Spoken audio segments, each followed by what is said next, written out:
From ABC News, I'm Michelle Franzen.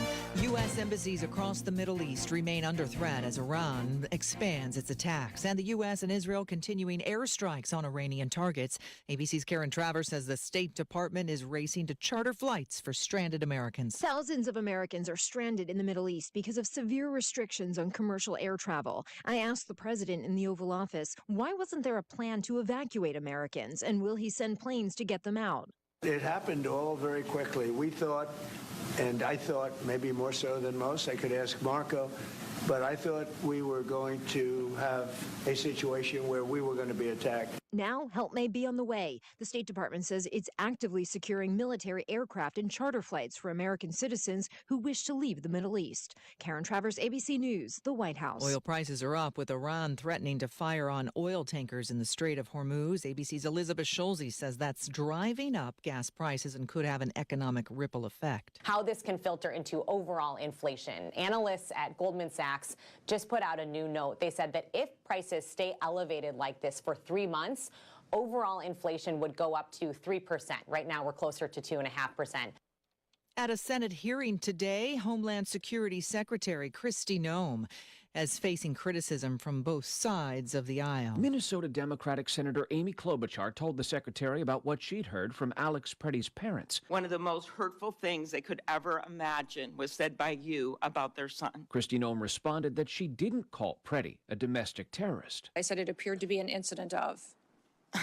Louisiana Republican John Kennedy blasted Noem for appearing in TV ads urging migrants to self-deport.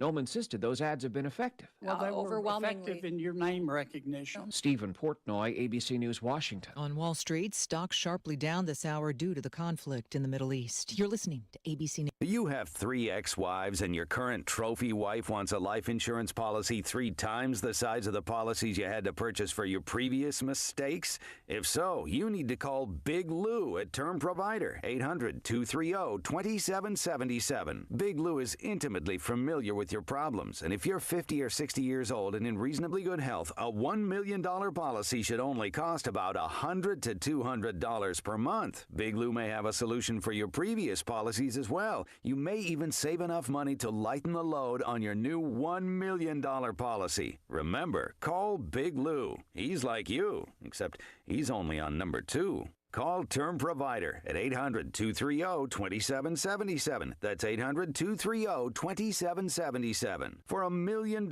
in term life insurance that you can live with. Call Big Lou at 800-230-2777. 800-230-2777.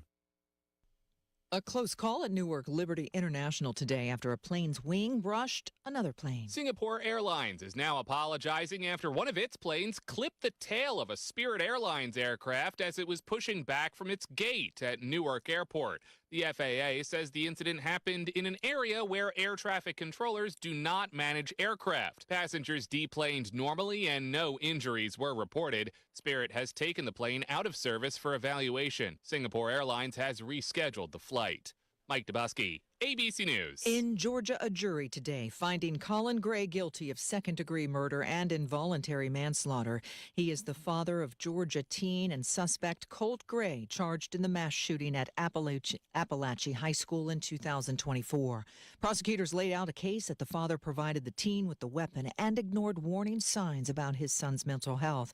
ABC News legal contributor Brian Buckmeyer says it could impact future cases. This is the first time we're seeing a parent convicted of a form of murder for the actions of another, and I don't think, unfortunately, it will be the last. There may be other fact patterns, other cases that we see similar to this, but hopefully this is a huge wake-up call for many parents that if you miss red flags and you provide the weapon, you could be found culpable for murder in this country. The St. Louis Cardinals rolling out a new initiative to bring fans back to the ballpark. Starting the season, some seats will include an all-you-can-eat option for $29. Michelle Franzen, ABC News.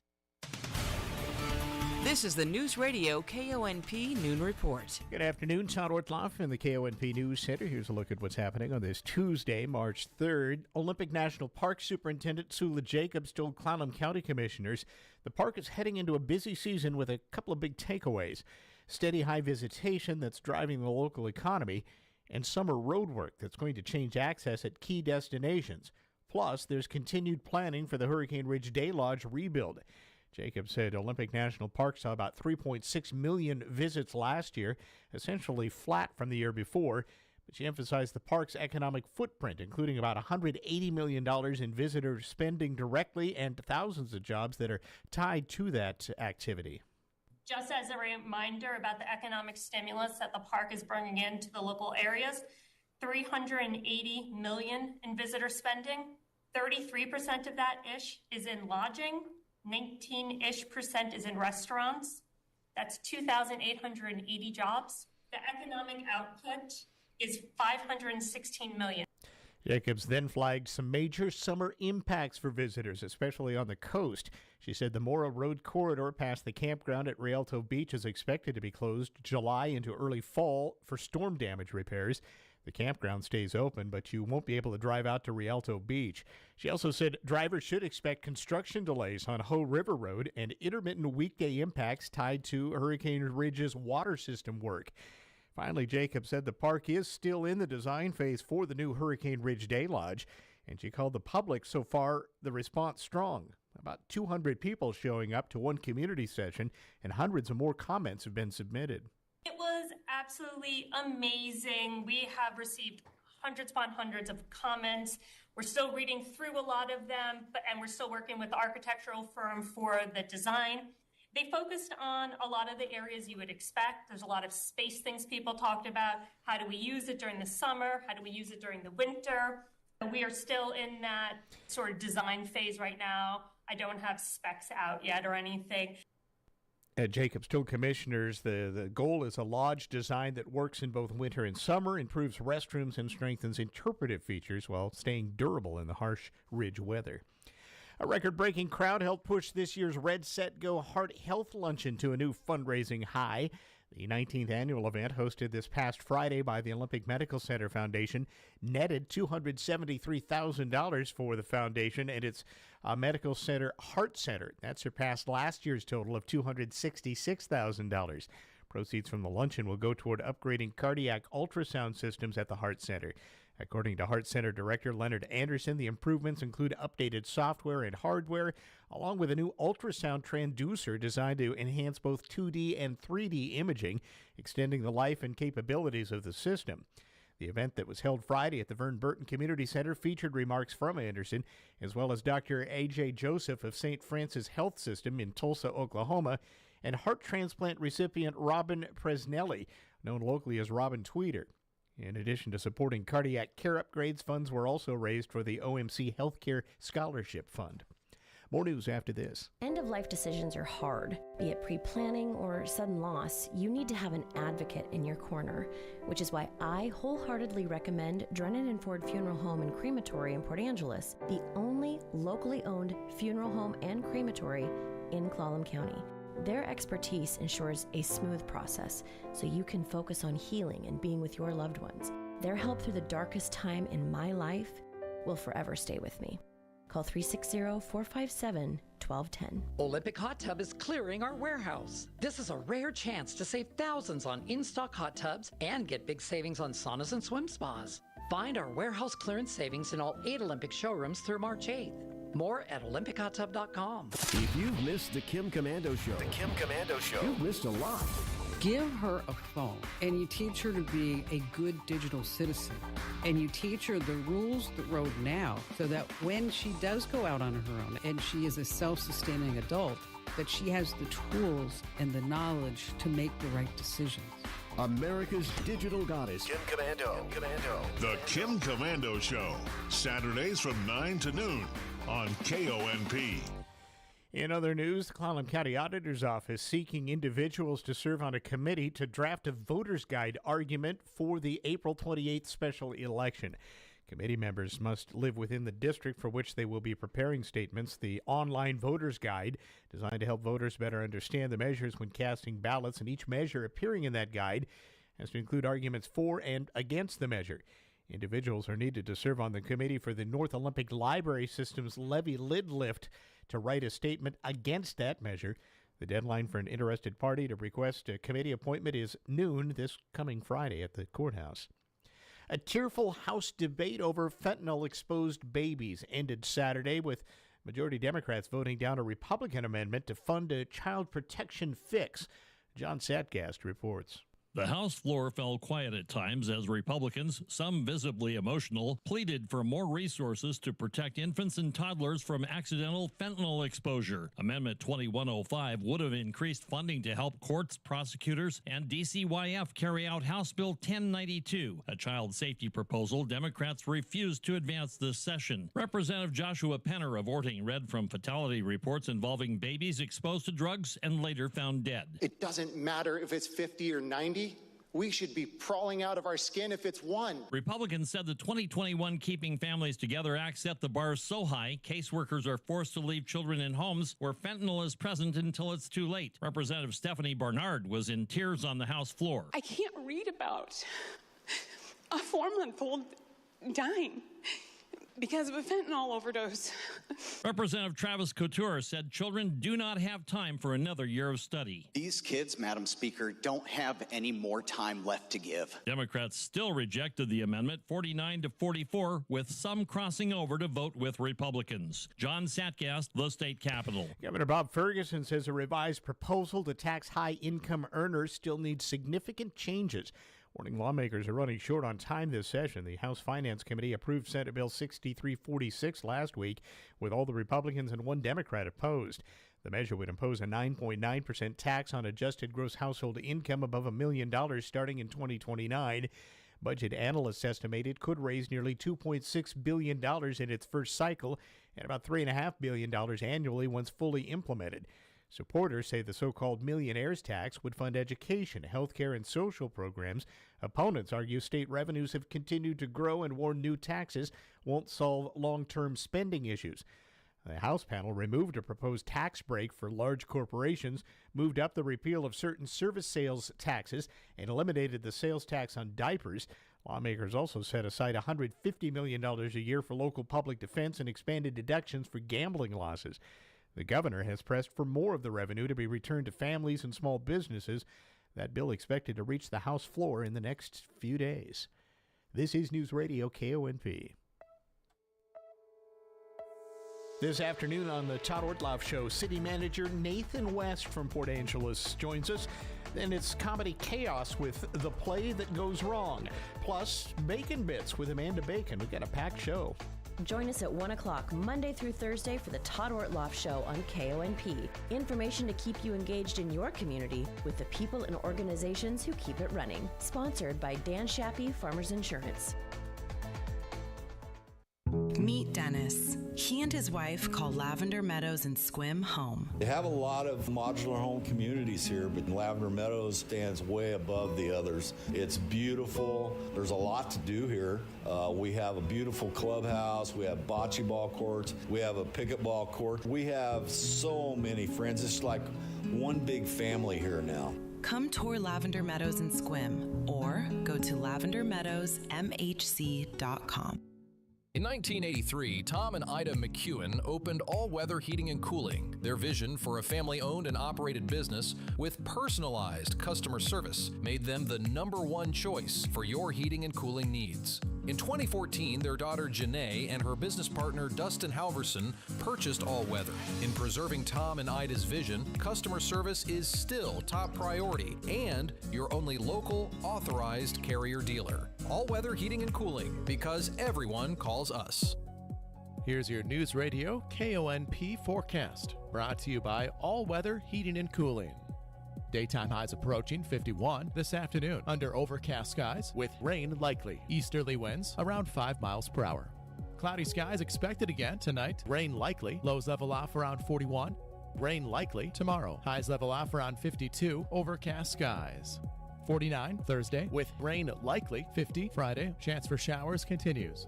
Taking a look at the extended forecast. 53 Saturday. 52 Sunday. And 46 on Monday. That's a look at your forecast. I'm meteorologist Paul Trombley. Currently, it's 52 degrees. Number 1 and number 2 have conference titles. Good morning, I'm Jay Reynolds. Big Monday wrapping up with a couple of celebrations. Top-ranked Duke routs NC State by 29, clinches the ACC regular season title outright for the second straight season. They capture the ACC while second-ranked Arizona wins a top 10 showdown to clinch their conference. Champions of the Big 12, Arizona Wildcats, as they beat the Iowa State Hawkeyes tonight here in Tucson. 73-57 the final. Wildcats Radio Network, Arizona's third outright regular season conference title in 5 seasons under Tommy Lloyd. NBA Bucks are blown out at home by the Celtics, 108-81 the final. Giannis Antetokounmpo was back on the court after missing 15 games. Bucks have work to do just to reach the play-in tournament, and ESPN analyst Kendrick Perkins wonders why they would play Giannis. I don't even think they're going to get in the play-in tournament. At this point, the Bucks are just wasting everybody's time, including themselves. I get it. It's hard to keep Giannis away from the game of basketball, but this roster is just not good enough. And right now, when you look at the young ball clubs that are in the play-in tournament that's fighting, these teams are finding their groove, they're playing well, and they just have better talent. They got smoked tonight. Boston led by as much as 31 in the win. Clippers rally from down 17 and beat Golden State 114-101. Warriors' largest blown lead of the season. They scored just 38 points in the second half. Rockets get 30 from Kevin Durant. They get past the Wizards by 5. Washington's Trae Young expected to make his Wizards debut in a matter of days, but in this one, he's ejected for leaving the bench to go on the court and complain to a referee. Nuggets outlast the Jazz 128-125. Jamal Murray 45 in the win. On the ice, Dallas routs Vancouver 6-1. That's now 9 straight wins. Football, Texans pick up running back David Montgomery in a trade with the Lions. In local sports, the NWAC all-region teams have been announced, and the Peninsula College Pirate basketball programs are well represented. On the men's side, sophomore Patrick Odingo was named second-team All-North Region.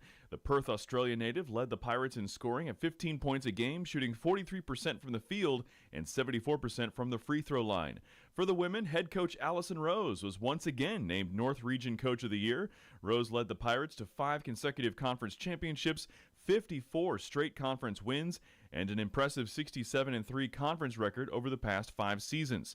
Pirates post Alexis Smith was named conference MVP. The 6'2" sophomore from Bay City, Michigan dominated inside, averaging 17 points and 10 rebounds a game while shooting 52% from the field.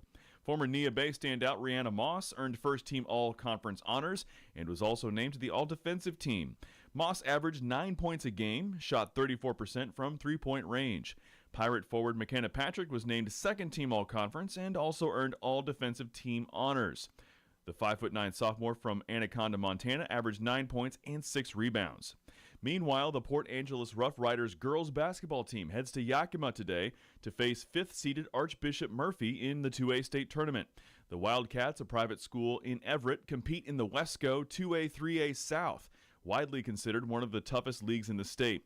Archbishop Murphy averages 65 points a game while allowing just 41. The Wildcats are led by D1 prospect Brooke Blackley, who's a senior headed to Santa Clara University. She averages 30 points a game, including a 45-point performance against Edmonds Woodway.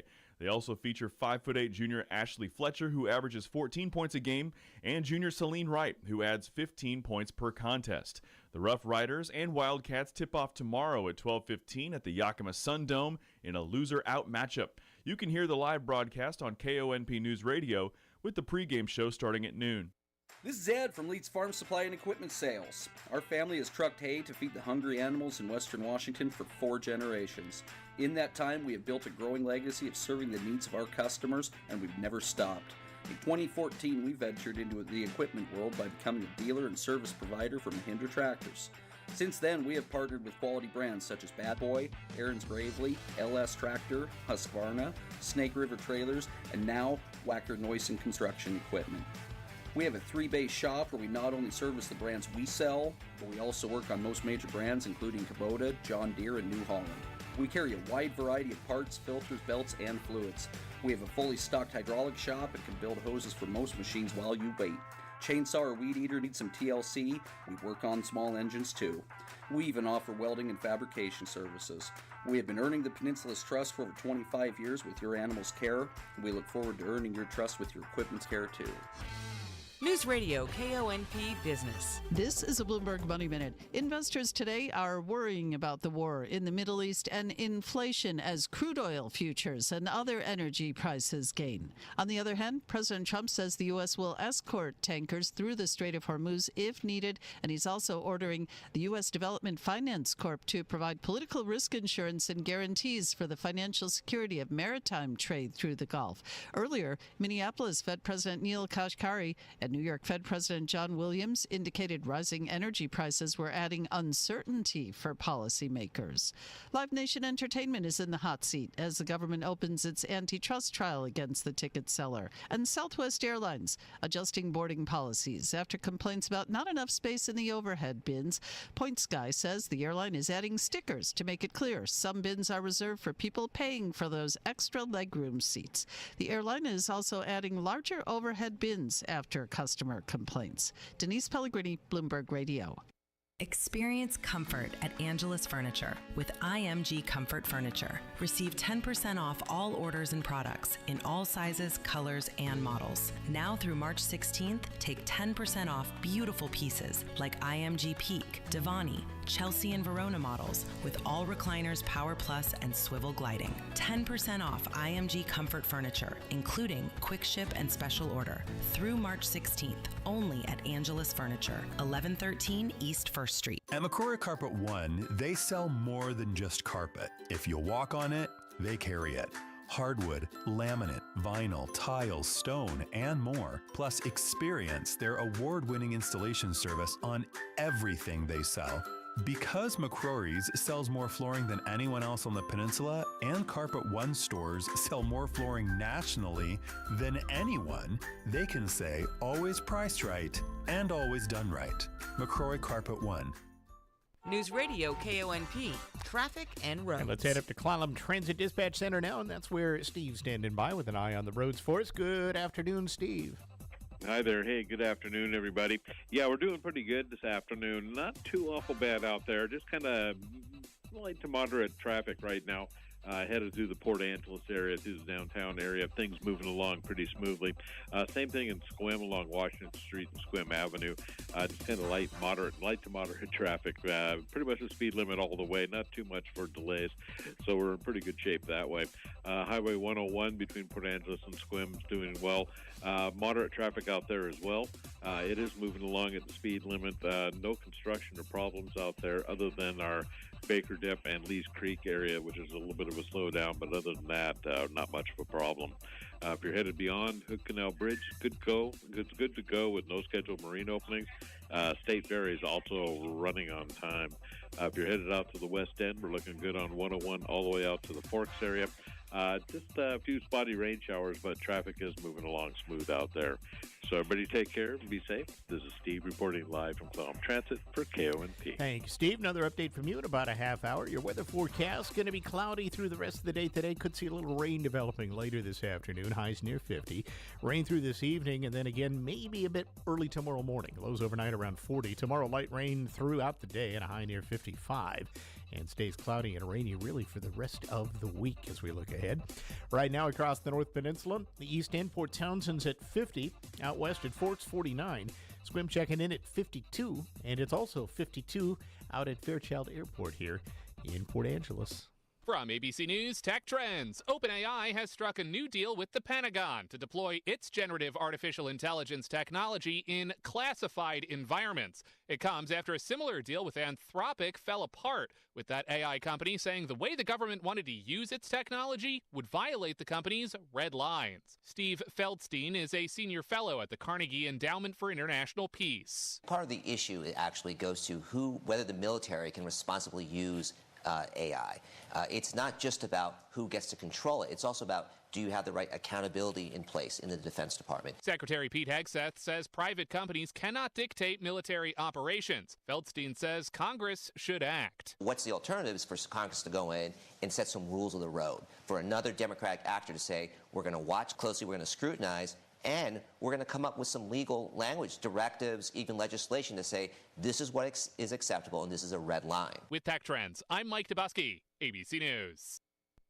A new study published in Neurology, the Journal of the American Academy of Neurology, found a strong link between drinking 3 or more drinks per day and a higher risk of stroke and brain damage.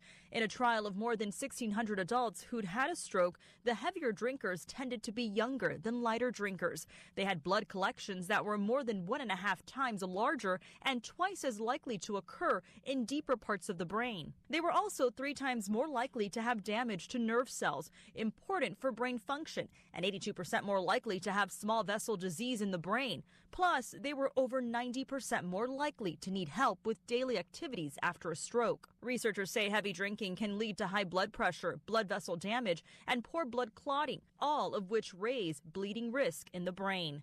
If you are a regular drinker, consider cutting back or taking several alcohol-free days each week. It can help protect your brain and lower your stroke risk. With this Medical Minute, I'm Melissa Adon.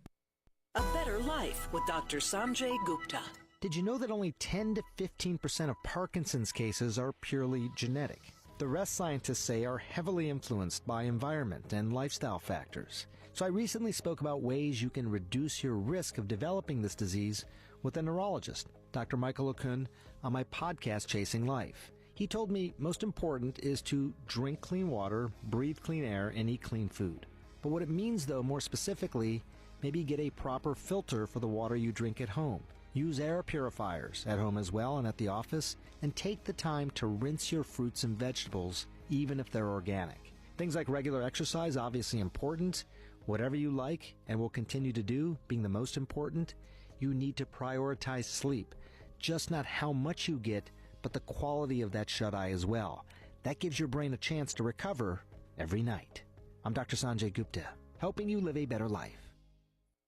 It's impossible to have a bad day when you start it with Chick-fil-A. Hi, I'm Miles. And this is Grant. And the little thing we love about the Chick-fil-A chicken biscuit is how the fluffy, crispy goodness wakes us up in the morning. The chicken is crispy, the biscuit is soft, it's iconic. Throw some jelly on it, you can throw some honey on it. It helps me kick off the day. The hash browns are great. And I really like the shape of them too. Little circles of crispy goodness. Yeah, those early morning chicken biscuits are just great, man. Mornings are a little bit brighter with the Chick-fil-A chicken biscuit and Simply Orange Juice. Available on the Chick-fil-A app. Real guests paid for their testimonials. Sound familiar?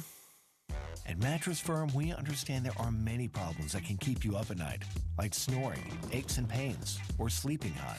Our sleep experts have the unrivaled know-how to match you with a mattress that can help. And now at Mattress Firm, save up to $700, plus get a free adjustable base with select Sealy Posturepedic mattresses. For the great sleep you deserve, visit Mattress Firm. We make sleep easy. Restrictions apply. See store or website for details. Hello, I'm Jerry Stewart, and this is One Moment in America. When people talk today about the moral decay of our nation, they say we're on a slippery slope. What does that mean? But more importantly, is it true? I'll give you my answer after this important message. If you've been hearing my radio programs now for the last 20 years, you know that I've been telling the true stories of those who have followed God's ways to make America the greatest nation in the world. So what's the latest? Well, we're now doing this nation-saving work full-time, and we need your help by becoming one of our ambassadors, subscribing to All We Have for just $5.95 per month. To get what? Number one, full access to our amazing website that is full of over 100 true stories to teach us with these stories how America is to act and operate. We also have lessons for all ages to teach us what we must do now. And our children, they will be our nation's leaders very soon. I will have live presentations online for you to hear, maybe even to participate. And when must this all get started? Now. Call our offices today at 817-995-6965 or go to our website at www.jerrystewartusa.com and email our office. God bless you. Ever been on a slippery or icy slope trying to crawl up or keep from falling down? When that slope is slippery, you will always go down. And that's where we are in America today, in areas of modesty and virtue and values. The slippery slope. And if you doubt, try this experiment. Go to your children and talk to them about modesty and virtue. They may believe in these ideals, but sadly, where they draw the line in areas of modesty and virtue will almost for sure be far more liberal than yours. How can we stop the slide? Start with yourself. Get off the slope. I'm Jerry Stewart, and that was One Moment in America.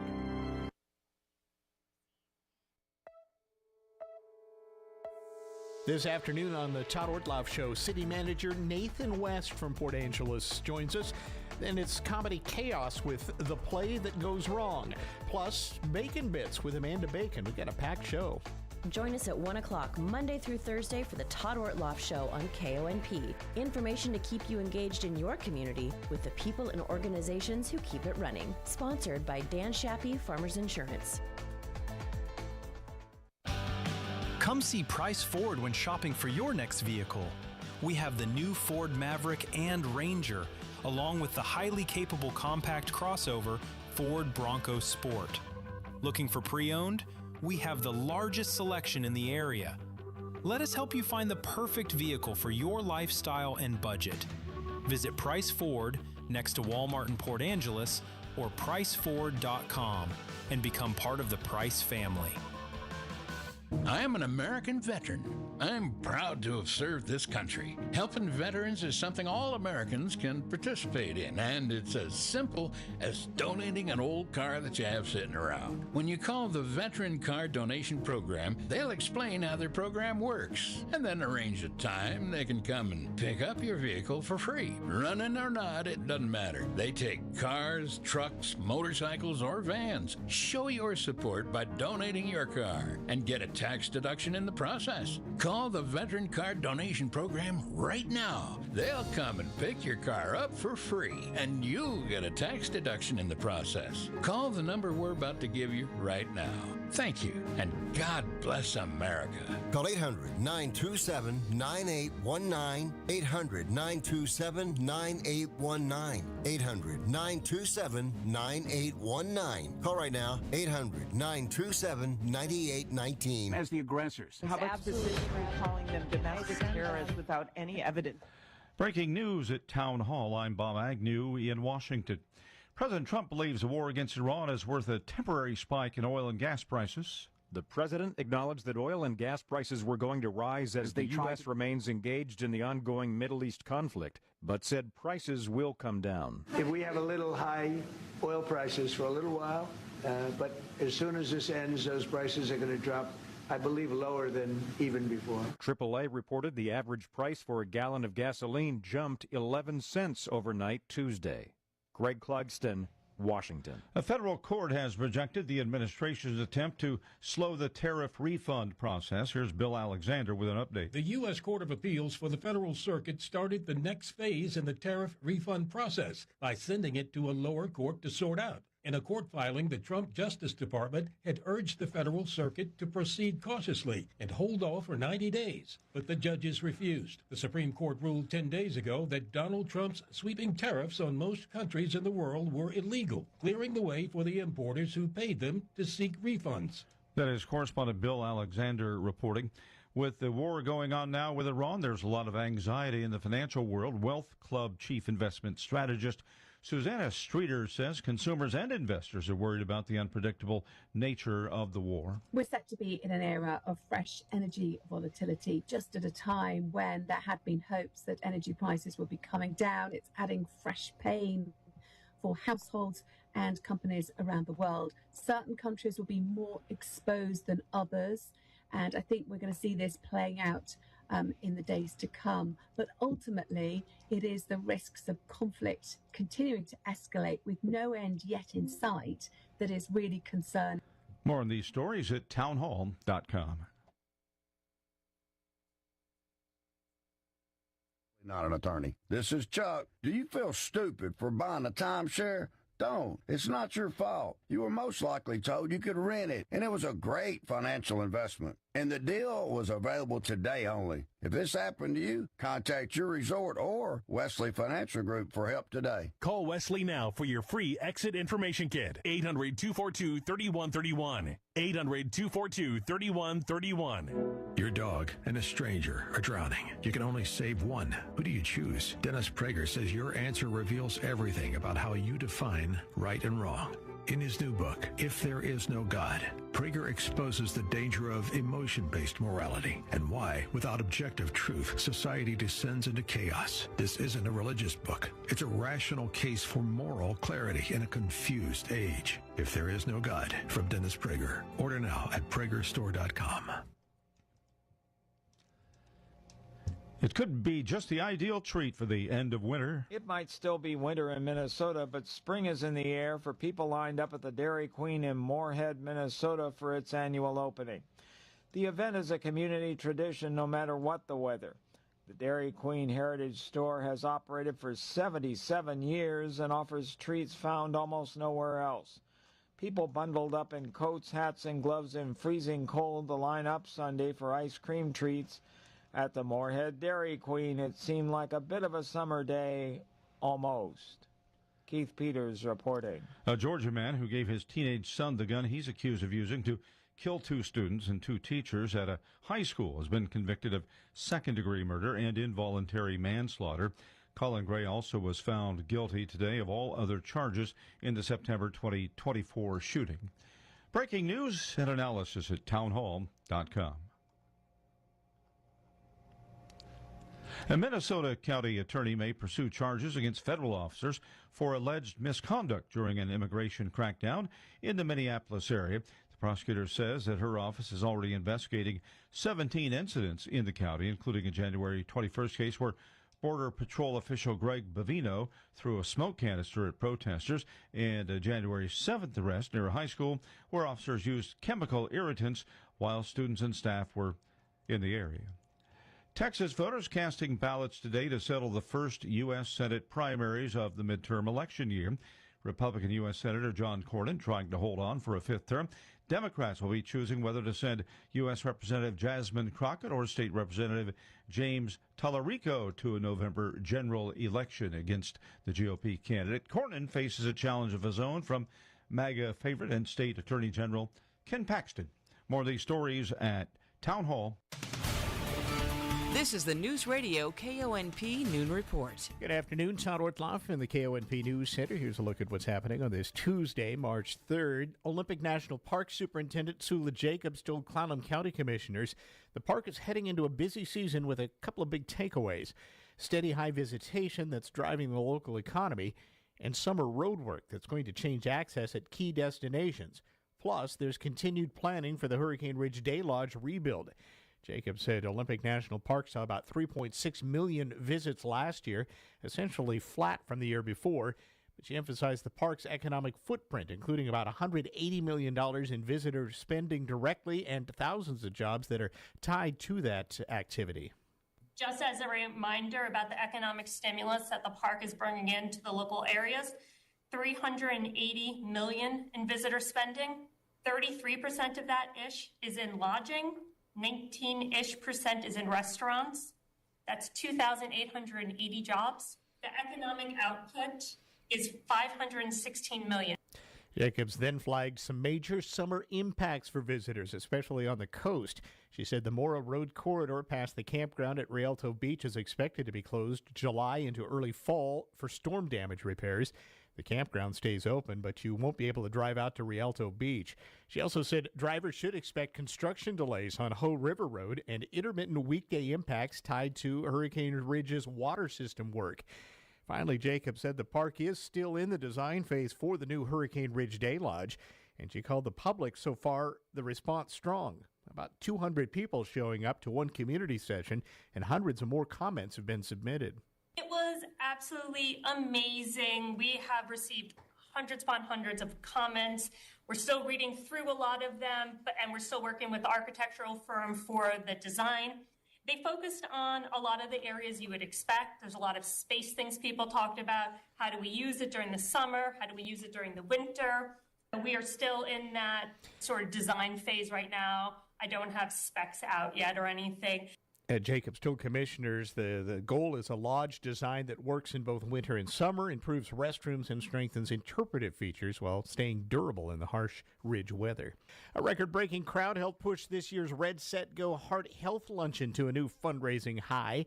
The 19th annual event, hosted this past Friday by the Olympic Medical Center Foundation, netted $273,000 for the foundation and its Medical Center Heart Center. That surpassed last year's total of $266,000. Proceeds from the luncheon will go toward upgrading cardiac ultrasound systems at the Heart Center.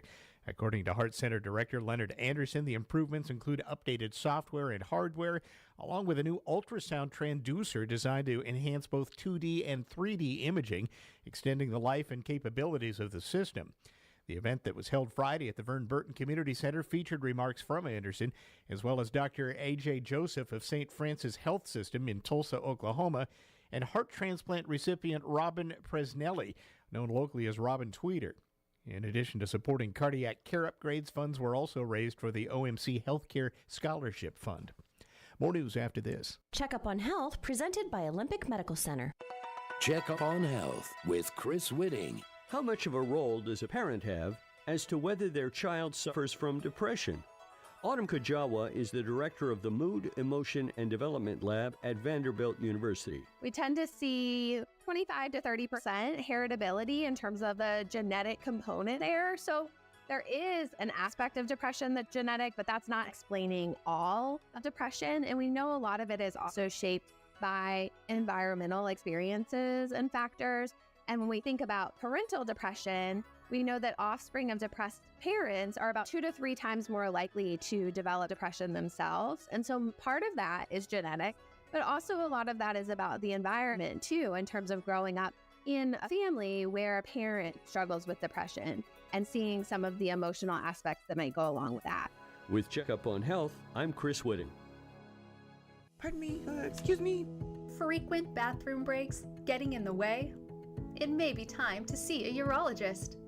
Our skilled urology team at Olympic Medical Center is ready to see you. Whether you're dealing with prostate problems, incontinence, or a feeling that you always need to go, a referral from your doctor to an OMC urologist is just what you need. Learn more today at olympicmedical.org/urology. In other news, the Clallam County Auditor's Office seeking individuals to serve on a committee to draft a voter's guide argument for the April 28th special election. Committee members must live within the district for which they will be preparing statements. The online voter's guide, designed to help voters better understand the measures when casting ballots, and each measure appearing in that guide has to include arguments for and against the measure.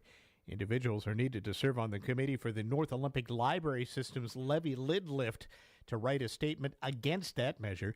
The deadline for an interested party to request a committee appointment is noon this coming Friday at the courthouse. A tearful House debate over fentanyl-exposed babies ended Saturday with majority Democrats voting down a Republican amendment to fund a child protection fix.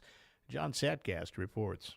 The House floor fell quiet at times as Republicans, some visibly emotional, pleaded for more resources to protect infants and toddlers from accidental fentanyl exposure. Amendment 2105 would have increased funding to help courts, prosecutors, and DCYF carry out House Bill 1092, a child safety proposal Democrats refused to advance this session. Representative Joshua Penner of Orting read from fatality reports involving babies exposed to drugs and later found dead. It doesn't matter if it's 50 or 90.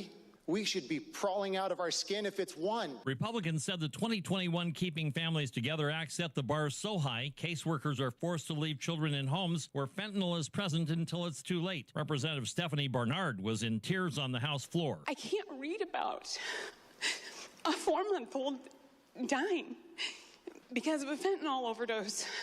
Representative Travis Couture said children do not have time for another year of study. These kids, Madam Speaker, don't have any more time left to give. Democrats still rejected the amendment 49-44, with some crossing over to vote with Republicans. John Satgast, the state capitol. Governor Bob Ferguson says a revised proposal to tax high-income earners still needs significant changes.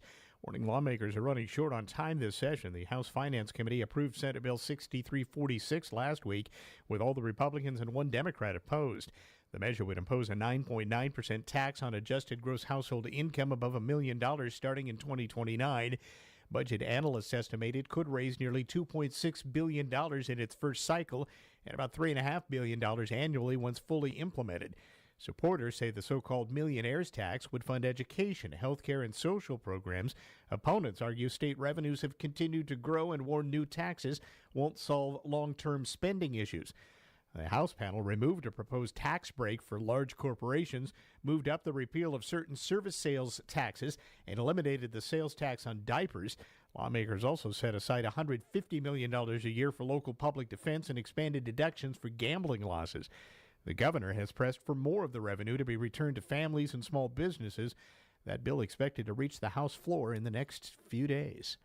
This is News Radio KONP. Hi, this is John Holm, president of Tri-State Roofing, your local and family-owned company. If you're interested in a metal roof, prices are going up across the country, but we receive volume discounts through the manufacturer, and we pass that savings on to you. Act now and call 360-208-2222. Financing is available. Tri-State Roofing, we got you covered. The KONP Home Show is coming up March 14th and 15th. We're very excited that the Community Corner and concessions area of our show has brand new sponsors. Permabuilt, your custom post frame builder serving all of Western Washington. And Olympic Peninsula Title, your first choice for local title and escrow services, are proud to be a part of the 2026 Home Show. Please visit some incredible nonprofit organizations in our Community Corner. Find out what you can do to show your support of these groups, and then sample some of our delicious new food vendors in the concession stand. Thanks to Permabuilt and Olympic Peninsula Title for your sponsorship and participation in the KONP Home Show. Visit Permabuilt's booth in the Rough Rider Gym for more information, and visit OliPennTitle.com for any of your title or escrow needs. We'll see you at the show March 14th and 15th at Port Angeles High School. Here's your News Radio KONP forecast, brought to you by All Weather Heating and Cooling. Daytime highs approaching 51 this afternoon under overcast skies with rain likely. Easterly winds around 5 miles per hour. Cloudy skies expected again tonight. Rain likely. Lows level off around 41. Rain likely tomorrow. Highs level off around 52. Overcast skies. 49 Thursday with rain likely. 50 Friday. Chance for showers continues. Taking a look at the extended forecast. 53 Saturday. 52 Sunday. And 46 on Monday. That's a look at your forecast. I'm meteorologist Paul Trombley. Currently, it's 52 degrees. We check sports next with Robert Workman. NBA Monday, the Celtics battered the Bucks 108-81, spoiling the return of Giannis Antetokounmpo to Milwaukee. He missed the last 15 games with a calf strain, but put up 19 points and 11 boards in 25 minutes last night. Peyton Pritchard scored 25 for Boston. Nuggets got 45 from Jamal Murray and held off the Jazz. Clippers whipped the Warriors, and the Rockets tripped the Wizards. Alperen Şengün had 32 points and 13 rebounds. Kevin Durant chipped in 30 points. Trae Young announced he will make his Wizards debut on Thursday, but he got into the scorebook last night, ejected, after coming off the Washington bench in street clothes to complain to a referee.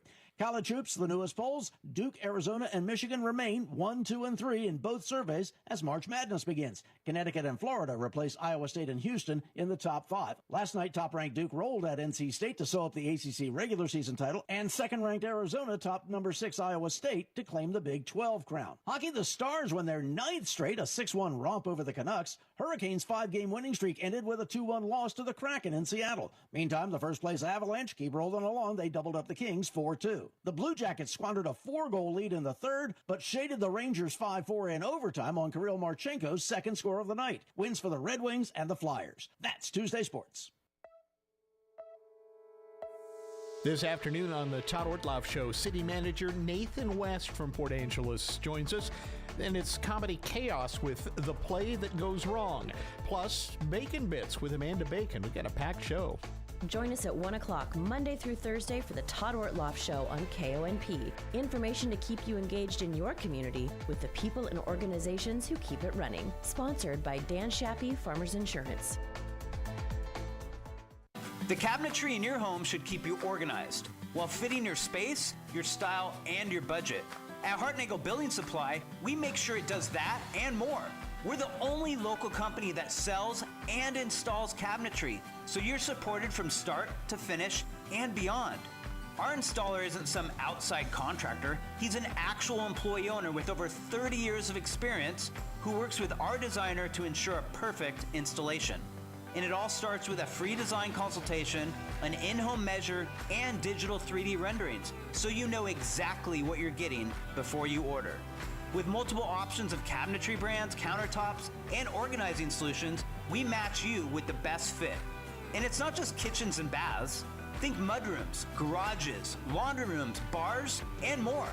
Visit lumbertraders.com for more info. And as always, we deeply appreciate you for shopping local and employee-owned. News Radio KONP Business. This is a Bloomberg Money Minute. Investors today are really struggling with higher energy prices as the war in the Middle East intensified. At the same time, President Trump's promises to protect and help ensure maritime trade through the Gulf, especially energy, is helping push crude oil off session highs. AutoNation shares skidding lower after winter storms caused havoc for sales. But some other things could improve business. The damage to our cars from the storms will force us to buy more parts and do more repairs in the coming months, according to Bloomberg Intelligence.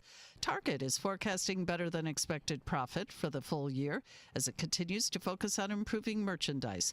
And Best Buy also bucking the trend and reporting better than expected profit. And Reese's teaming up with the Australian toothpaste company Hi Smile and unveiling a new Reese's Peanut Butter Cup flavored toothpaste. This dark-colored, sugar-free toothpaste is only available overseas for now.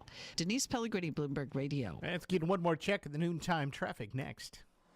LS Tractor. Do more for less. More standard features, more capacity, and more operator comfort. LS Tractor gives you more. A comprehensive warranty and more PTO horsepower. Do more on your farm, ranch, or acreage. Mow it, grade it, till it, or move it. Stop by your local participating dealer and join the growing LS Tractor family today. Find the perfect LS tractor for you at Leitz Farm Supply in Sequim. Locally owned and operated, call Leitz at 360-452-1400. LS Tractor, simply more. I'm Dr. Sam Skovgard, a general surgeon at Olympic Medical Center. For minor surgeries like hernias or gallbladder removal, smaller incisions with laparoscopic surgery can mean less pain and much faster recovery. Join me for a presentation on March 19th at 5:30 p.m. at Olympic Memorial Hospital. We'll discuss the advantages of laparoscopic surgery right here at OMC. Reserve your seat today at olympicmedical.org/RSVP.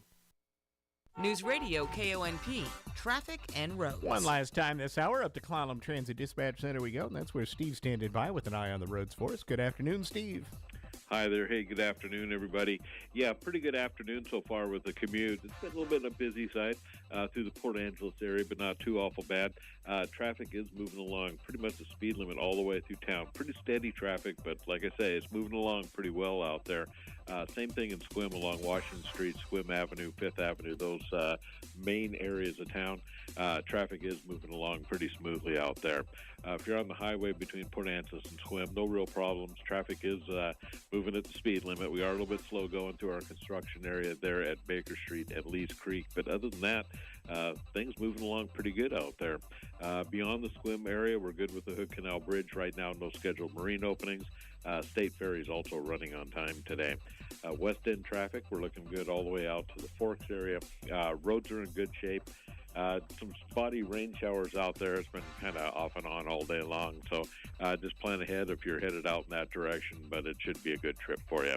So everybody take care. Enjoy your afternoon. This is Steve reporting live from Clallam Transit for KONP. Thank you, Steve. Weather forecast, clouds on the increase, rain on the increase as well as we head through the evening tonight, and then that rain sticks around for the next few days. Highs today near 50, lows overnight tonight about 40, 55 for your high tomorrow, and kind of more of the same right into the rest of the week. Right now, across the North Peninsula, you've got 50 in Port Townsend, Forks at 50 as well, Sequim at 52, and it's also 52 out at Fairchild Airport here in Port Angeles. Well, a new warning about the latest dangerous challenge going viral on social media. This time it's the so-called fire-breathing challenge. Here's ABC's Sophie Flay with more. Authorities in western Pennsylvania say a teenager is lucky to be alive after trying to breathe fire with isopropyl alcohol. The teen is now in the hospital intubated with serious burns. Parents are being urged to pay close attention to what their children have access to when it comes to household products. Well, it's not enough to give demographers and social scientists a pounding headache. The U.S. birth rate has fallen well below the rate needed to sustain the nation's long-term growth. This is Jim Ryan. The silver lining to the gloomy population statistics may be found in the chart dealing with ages. The average American woman is having 1.6 children during her lifetime, but a large part of the decrease in births comes from teenagers and women in their early 20s, people who are the least likely to want children or be able to provide for them. The average American woman in her early 40s is now more likely to give birth than the average teenager. Jim Ryan, ABC News. Americans can't get enough war coverage. In the days leading up to the February 28th attack, Fox News registered 35% more viewers than CNN and MS Now combined. But there is one place to ignore for honest and factual coverage. Can you guess what it is? I'm Kim Commando for ExpressVPN. When you're online, you're tracked.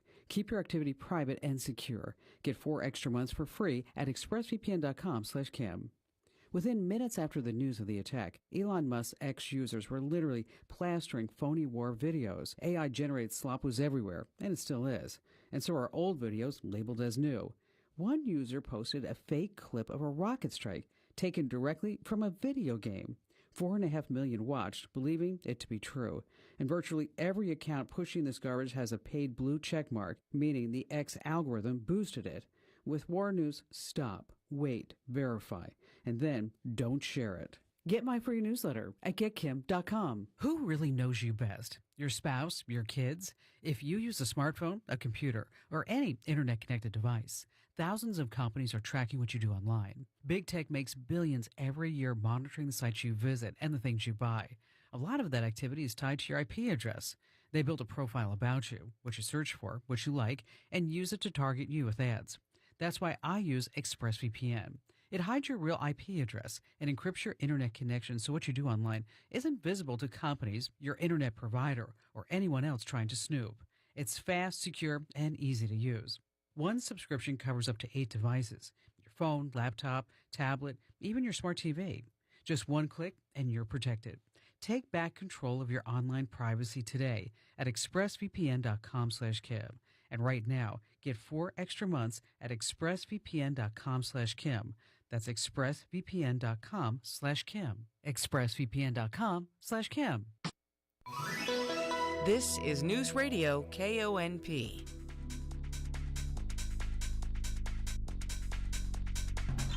Hey Max, you look sharp in that purple tie. Ready to harness the world as a guide dog? You bet, Daisy. And your purple service dog vest really pops against your shiny fur. First day on the job for both of us. We've got this, right? You bet. Dogs Inc. trained us well. Ready to make a difference for our humans? Born ready. Discover how extraordinary guide and service dogs change lives at no cost to the recipients. Visit dogsinc.org. I'm John Tesh, and coming up, are you gearing up to learn a new skill for work or a new hobby? I'm going to share a surprising trick that can help you learn a new skill dramatically faster than you would otherwise. Next, in today's Intelligence for Your Life Minutes. Jackson Hewitt knows taxes are complicated, and with multiple jobs and tax forms, they're like sonata complicated. Our no surprise pricing keeps things simple. Jackson Hewitt does your taxes for only $149 or less. And since we know all the new tax codes, you could get thousands back. So what are you waiting for? Hurry. File with Jackson Hewitt today for only $149 or less, guaranteed. Limited time offer for new clients on federal returns. Participating locations only. Terms at jacksonhewitt.com/149. Are you trying to learn a new skill or new information? You'll become proficient much faster if you take short, frequent breaks. That's from a new study at the National Institute of Neurological Disorders and Stroke. Researchers scanned the brains of study volunteers as they were asked to type the same numerical code over and over again. The result, those who typed for 10 seconds and then rested for 10 seconds saw their typing speed improve dramatically. So how does taking breaks help us learn new skills faster?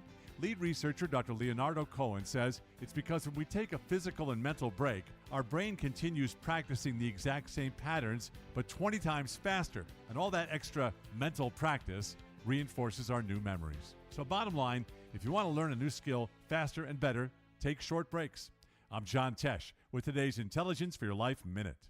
Are you thinking about a new roof, siding, or windows for your home? Give Tri-State a call. Tri-State installs GAF roofing products, James Hardy siding, and Pella replacement windows. And right now, Tri-State is offering huge savings. The first step is a free estimate. Call 360-208-2222 or visit tristate.pro.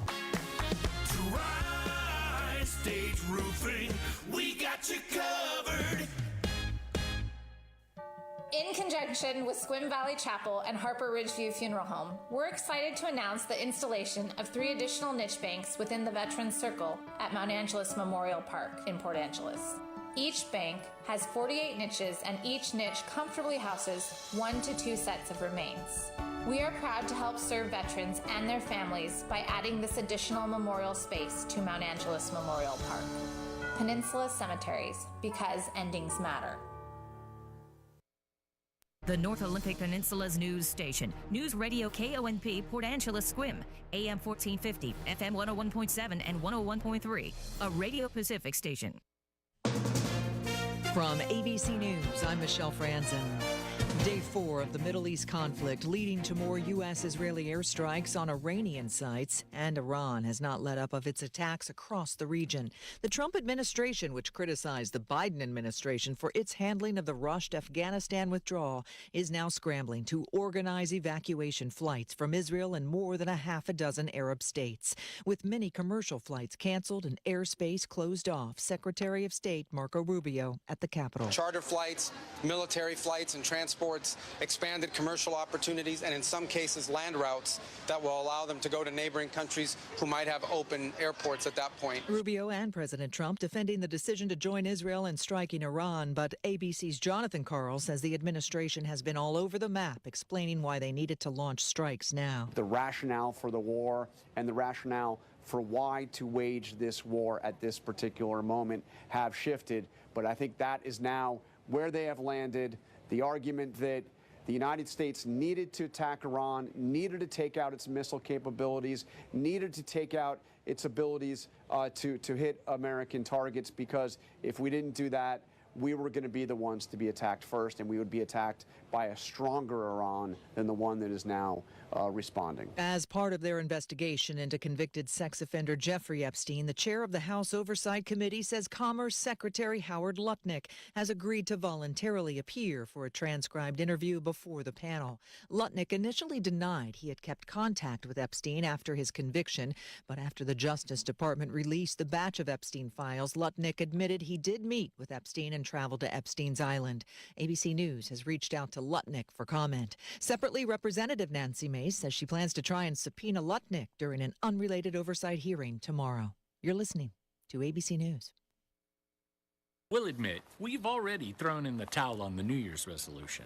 Yeah, and we made it through dry January. But one healthy new habit we're sticking with is Active Liver from New Nordic. Did you know your liver works around the clock processing food, sugar, alcohol, and everyday toxins? All things that can really impact your health. That's why daily support matters. Active Liver is designed to help protect normal liver function and support your body's natural detox process. With trusted ingredients like milk thistle, turmeric, and artichoke extract, it's gentle enough to take all year long. No harsh cleanses, no extreme detoxes, just simple daily liver support. We really feel the difference. Yup, more energy and the peace of mind knowing we can enjoy the good things in life while giving our liver the love it needs. Active Liver is available online at Amazon or NewNordicUSA.com. Or you can find it in stores at CVS, Meijer Grocery, Wegmans, and now Active Liver is available at your local GNC.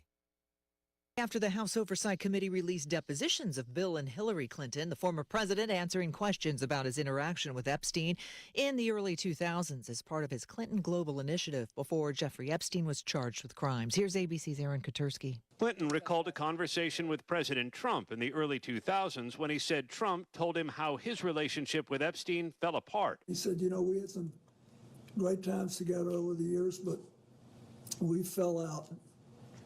All because of a real estate deal. And he said, I'm sorry it happened. That's all. Trump has denied any wrongdoing and has described his falling out with Epstein differently, accusing Epstein of stealing employees from Mar-a-Lago. The results of a new Gallup poll revealing the importance of religion to Americans polled. ABC's Sherry Preston has details. When asked what their religious affiliation is, a record high 24% of Americans, almost a quarter of them, answered none. Fewer than half of those questioned, 47%, said religion was very important in their lives, and 28% said it was not. Young adults are the most likely age group not to identify with any religion at all. ABC's Sherry Preston. From the early 1990s to 2008, the majority of American adults polled said that they attended services at least monthly. But since 2018, the majority say they rarely or never attend religious services. A wintry mix on tap today for the eastern seaboard. That cold snap expected to give way to warmer spring. Bathfitter is celebrating over 42,000 installations in Western Washington. That's 42,000 bathrooms made safer, cleaner, and more stylish. And for a limited time, we're doubling our tax season offer, giving up to $1,000 off your dream bath. Custom-fit tub and shower solutions are installed in as little as 1 day, with complete removal of your old setup. Every installation backed by a lifetime warranty. Visit bathfitternw.com to schedule a free consultation. Hurry, this offer won't last. Just because the seasons have changed and it's cold outside doesn't mean that you can neglect your lawn and garden. Get it ready for dormancy and prepped to welcome in spring in just a few short months by shopping at the Co-op Farm and Garden in Sequim. Pest control, lawn seed, fertilizers, and lawn equipment that will make you the envy of all your neighbors. Unless they shop at the Co-op too, then y'all can form a little club. Shop local, shop lawn and garden, shop the Co-op in Sequim.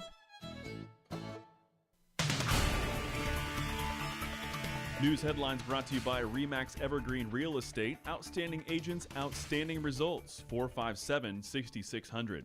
Olympic National Park is preparing for a busy season. Superintendent Sula Jacobs told Clallam County Commissioners visitation held steady last year at about 3.6 million visits, generating roughly $180 million in spending. Visitors should expect summer impacts, including a July through early fall closure of Moira Road to Rialto Beach for storm repairs, delays on Hoh River Road, and weekday construction impacts at Hurricane Ridge as work continues on utilities and also long-term lodge planning. Here's your News Radio KONP forecast, brought to you by Olympic Game Farm.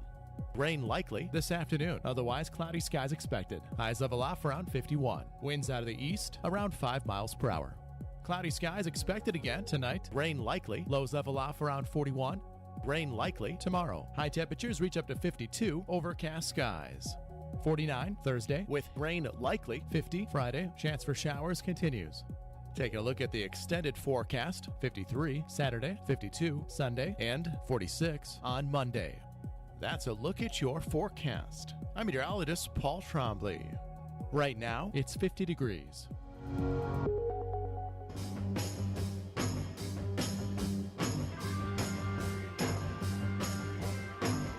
It's the Todd Ortloff Show on News Radio KONP. Now, here's Todd. All right, welcome to the program. We've switched things up. If you were following in our printed and online version of the show, you're going to think, wait, I skipped the day. Nathan West wasn't supposed to be on till Wednesday. Well, he's on today because we have a basketball game we're going to be broadcasting tomorrow at this time, and Nathan was gracious enough to move up a day to join us on the program. So Nathan West, City Manager of Port Angeles, good to see you. Thanks for coming in. Todd, great to be here. All right, lots to talk about, and unlike we usually do, it'll be more of a preview of tonight's City Council meeting than a post view of things. But first, we're going to talk about something we just mentioned before we went on. It's created a little bit of buzz in the last week and a half or so since it came out, and that is this replacement project for the Laurel Street stairs. A couple of options have been presented. The vote is on, I guess, if you will, or the public input. But let's just talk about kind of where we're at. I think a lot of people didn't realize that this was something that was kind of in the works. I didn't, at least until maybe a couple of weeks before the announcement that this presentation was going to happen with the Parks Board. Right. No, Todd, this is a project that's been in our capital facilities plan since 2001. So it's been in there for quite some time. And that's when the city first started noticing we had some structural challenges with the stairs. We had repairs that were necessary on a regular basis. And it was time to start thinking about replacing them. And that's a long time. You know, that's over 25 years that it's been in our capital facilities plan.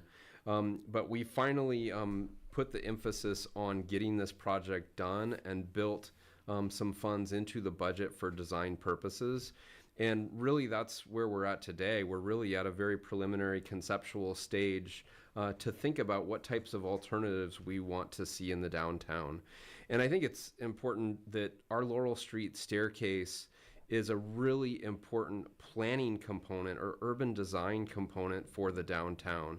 As you arrive on the Blackball Ferry, it's what you see, it's what draws people in through the downtown. That's something that even back in 2009, the AIA, or American Institute of Architects group, recognized that we really need to make sure Laurel Street Stairs is more of a focal point, and that we have a sense of placemaking surrounding the stairs, that there's plazas and places for individuals to gather and appreciate the stairs, appreciate the marine bluff, and an overlook for the entire downtown area.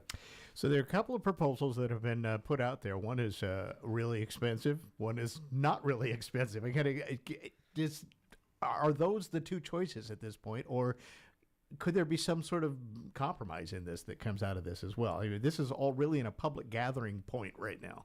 Correct, Todd. Where we are right now is in a design concept stage, and it matters. It couldn't matter more how many public comments we get and how many variety of opinions and input we receive on this project, because that's really going to sway the next steps and the approaches we make relative to this stairway. So really want to encourage everyone to continue to participate, turn in your comments, provide your opinions, and ultimately the community is empowered to really help direct the design on this particular improvement that is well overdue. And ultimately we need to have that structurally significant, as well as transportation outlet out of downtown via this stairway, both to access downtown from above and to leave downtown and get to the residential areas of Port Angeles. A couple of points. How much is it costing to maintain those stairs? It's old. I mean, and as you mentioned, it's falling apart literally, and it has been for some time. And then secondly, is there concern about some liability things that could happen with those stairs if you continue with it as they are? Yeah, so I think it is important that we do repairs on a regular basis to prevent any liability issues. But the fact that we're doing those repairs on a regular basis, we would rather spend money doing other things and taking care of other needs. And truly, they've gone beyond their life expectancy as a wooden staircase. Yep. And so we need to do more to make that a long-term improvement. Again, a really critical transportation route, which is also a very good thing. And I think one of the things that that people don't often recognize about this project is it is a transportation project. In fact, in our capital facilities plan, it has a TR code, which means it's a transportation code. Good. And it then is eligible to be incorporated in the state transportation improvement plan, and is eligible for significant state grants and prioritization along the way. And so I think from a funding perspective, this one has a great deal of grant potential, because not only is it something that is contributing to the economic development and success of our downtown from an access perspective, but it's also a transportation conduit for pedestrian transit from uplands of Port Angeles to downtown. And so I think it's highly eligible for grant opportunities. We've seen an influx of state opportunities recently relative to pedestrian walkways, and we've taken a lot of advantage of ensuring that we've got complete street type transportation corridors that have made us even more eligible. For example, the Transportation Improvement Board grant opportunities. City councils pass specific ordinances that make us more eligible for that funding. So moving ahead, I think it's important. We don't want to see this project grow into an enormous cost magnitude. We could certainly come in and do a standard design concrete staircase, but quite frankly, that doesn't fit the urban design expectations that we have for our downtown and the future of our downtown. And one of the things I know in watching the presentation back on February 19th before the Parks Commission was was the fact that, how it would be paid for. And it sounds like, just reiterate, I mean, most of this you're hoping is going to get paid for out of some sort of outside funding. Correct. Yeah, and in fact, grants have already paid for some of it to date. And I think it's important that it is from an eligibility perspective, it could be transportation funding, it could be recreation funding, it could be economic development funding. There's a number of different ways that we could find state and federal grants for this project. All right. Get all surprised at the buzz this has gotten so much, though. I am and I'm not, I guess. Yeah, I think one, it is a very high-profile location, and obviously we have some historic murals in that location. We have a fountain that's very significant, recognizing one of our former Parks Commission members. So there's a lot going on in that space. I think right now our primary focus, though, is ensuring that we have a safe stairway that takes us up to Uptown.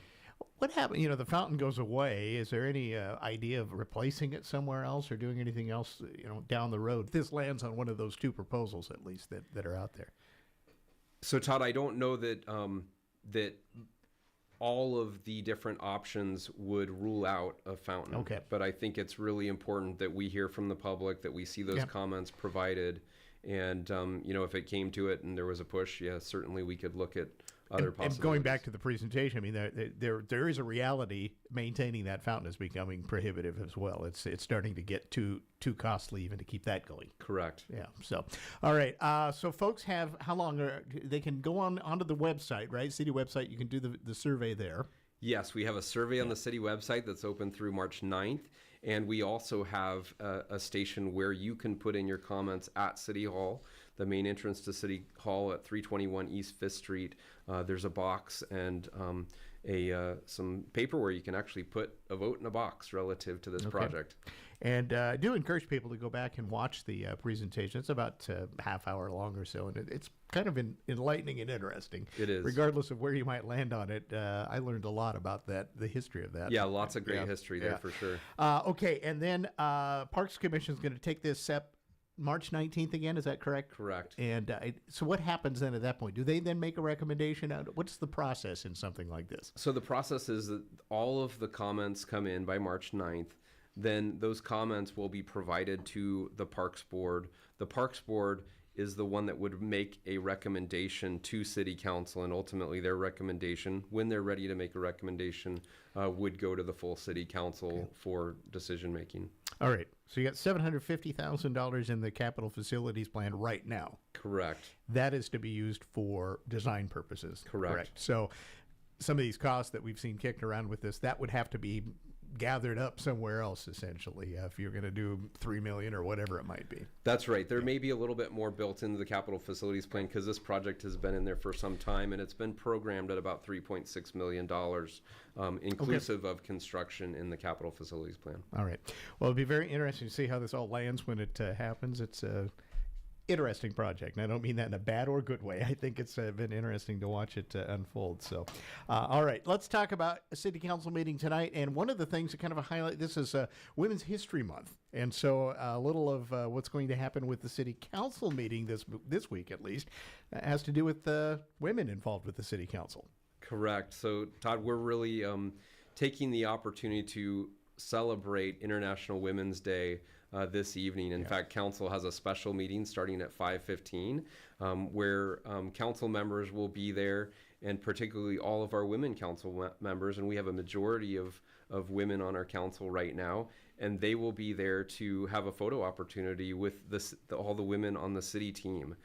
So that's an exciting opportunity, but really want to celebrate that also in the form of proclamation, because there's been some good history here in Port Angeles. And I think it's good to start with Dorothy Duncan, who was our first woman mayor in Port Angeles, and that was in 1982.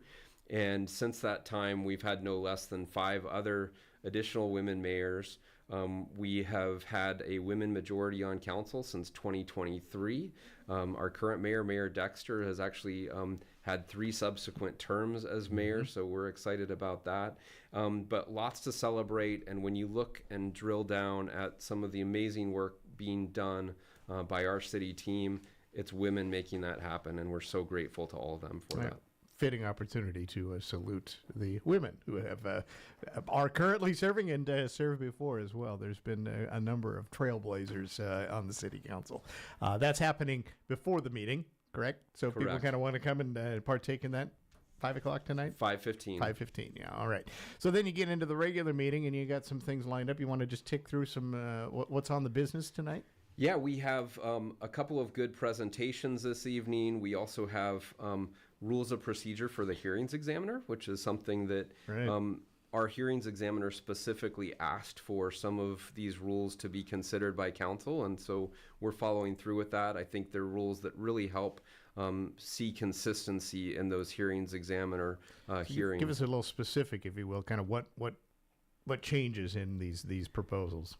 It provides rules and expectations for those that have a hearing before the hearings examiner, what they should expect to come prepared to do, what they should expect to see from the hearings examiner. It just lays out more of a framework, and the hearings examiner is relatively new to the city. It's been probably about 10 years. Yeah, all right.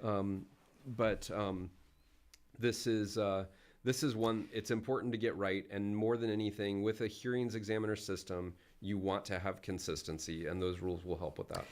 Yeah, because then that also avoids appeals and also other things that happen as well down the line. Explain for folks in the city's context what you go to a hearings examiner for. Yeah, so the city in I believe 2016, the city transitioned all of the primary land use decisions away from either planning commission or council based on recommendations from our insurer. From a liability perspective, you don't want to have the risk of a group of volunteers making potentially arbitrary decisions relative to land use. You want, again, to see consistency across the board.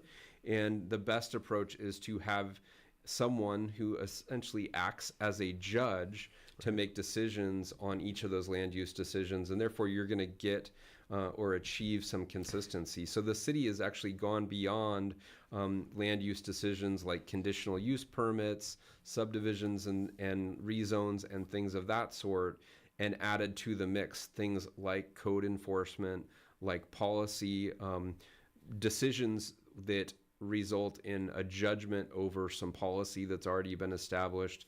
Appeals, for the most part now, entirely go to the hearings examiner with the goal of ensuring you have someone who is qualified to effectively be a judge in that situation. The argument people make, and we've probably talked about this in the past, then why have a planning commission if we're using a hearings examiner? Differentiate for us. Yeah, so the planning commission, I think, brings so much value, and you know, I can get a little bit nerdy with this as a planner myself, but the importance of long-term planning and urban design for our community and looking ahead and having a vision for where we want to go in the future, including our comprehensive plan, the shoreline master program, thinking through plans for our critical areas. These are all roles of the Planning Commission, and we're so grateful to those volunteers who are really thinking about the future of our community and getting it right when it comes to policy. Yeah, there's really a separation now between policy making about long-term what land use ought to be and a specific acute situation with a land use issue. Correct. I might be good. I think I'm perhaps saying that right. No, you are, and absolutely. I think also they've had the ability to take a stronger role in development of the municipal code. Very good. Okay, a couple of other things coming up tonight. You're going to do some permanent committee appointments. Tell us a bit about this. This has been kind of in the works. We've talked about this all around it. Now it's kind of coming to its, I don't want to say the end, but its actual implementation. Right. So in late 2024, we actually adopted a new boards and commissions code. And as part of that, it created a series of committees that actually make appointments to those boards. We have been actively marketing and trying to obtain volunteers for all our boards and commissions. Some of them have filled up at this point, others have not. Public Safety Advisory Board is an example. Right now we have, I believe, 3 applicants, and we still need at least 4 more to fill that board. So we are still actively seeking individuals to apply for positions on our boards and commissions. And we have 7 different boards and commissions, lots of different opportunities for volunteering. So tonight we are doing some appointments as recommended by the ad hoc committee.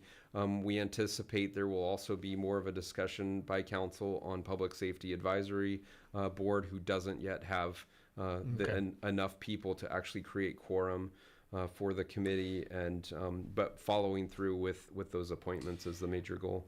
Some of this is manifest because of changes in makeup of those boards. Am I correct? I mean, you've actually expanded them in some ways, or you've moved seats around, so that's made it, I don't want to say more difficult, but perhaps one of the reasons you don't have all of the seats filled. Correct. Yeah, we have significantly restructured a number of those boards. We used to have, representatives from outside the city. We used to have representatives from different organizations.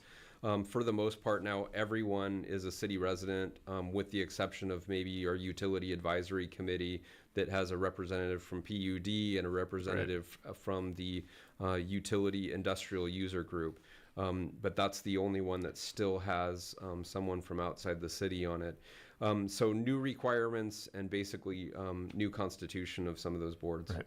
All right. You got several presentations tonight, too. I know that one is a continuation on the city council's taking a purposeful look at homelessness, addiction issues, things like that. That's continuing tonight, right? Correct. That's something that we've heard loudly about from the community, and council decided in February this year they wanted to ensure they've heard every possible perspective on individuals experiencing homelessness in our city and the support groups that are providing support to those individuals, including camping, encampment, and all the various components that we're seeing visually impact our community today.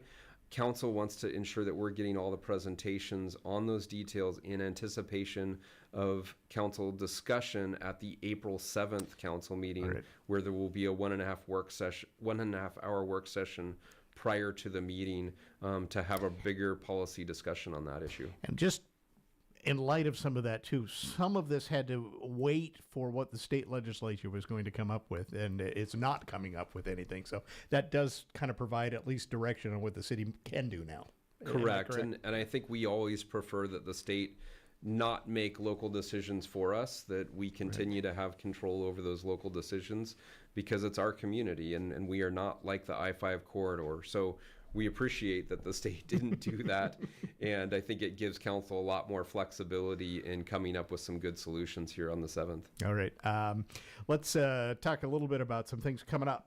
You've got your State of the City address is coming up in just a matter of a week or so here. So tell us about that. And this is something that folks from the general public can get in on if they want. That's right. Yeah. So this year on March 11th, I'll be providing the State of the City address at Field Hall, and that is part of a Chamber of Commerce luncheon. However, others are welcome to attend. Right. You don't necessarily have to pay the chamber rate for the luncheon to come enjoy it.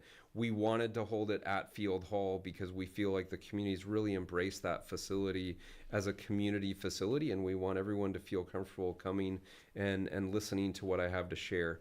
In addition to that, we'll be broadcasting it live via YouTube and having a recorded version of it available if you're not able to make it at approximately 11:30 to 1:30 on March 11th.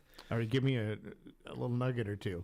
You can't let me not know, is there going to be some surprises in this one or not? Yeah, so I think the really cool thing about this one, and it's going to be different and important to me that we do something different each year, is we're really taking a look at the ground level difference that some of our staff members are making this year. And so we're going to do some highlights of individual staff members and their roles at the city and what they're accomplishing.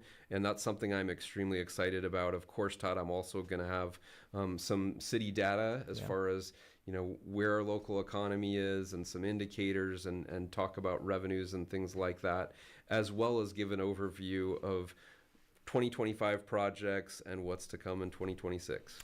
It's turned into quite the event, and I mean, I don't mean that in a bad way. I think people look forward to it now.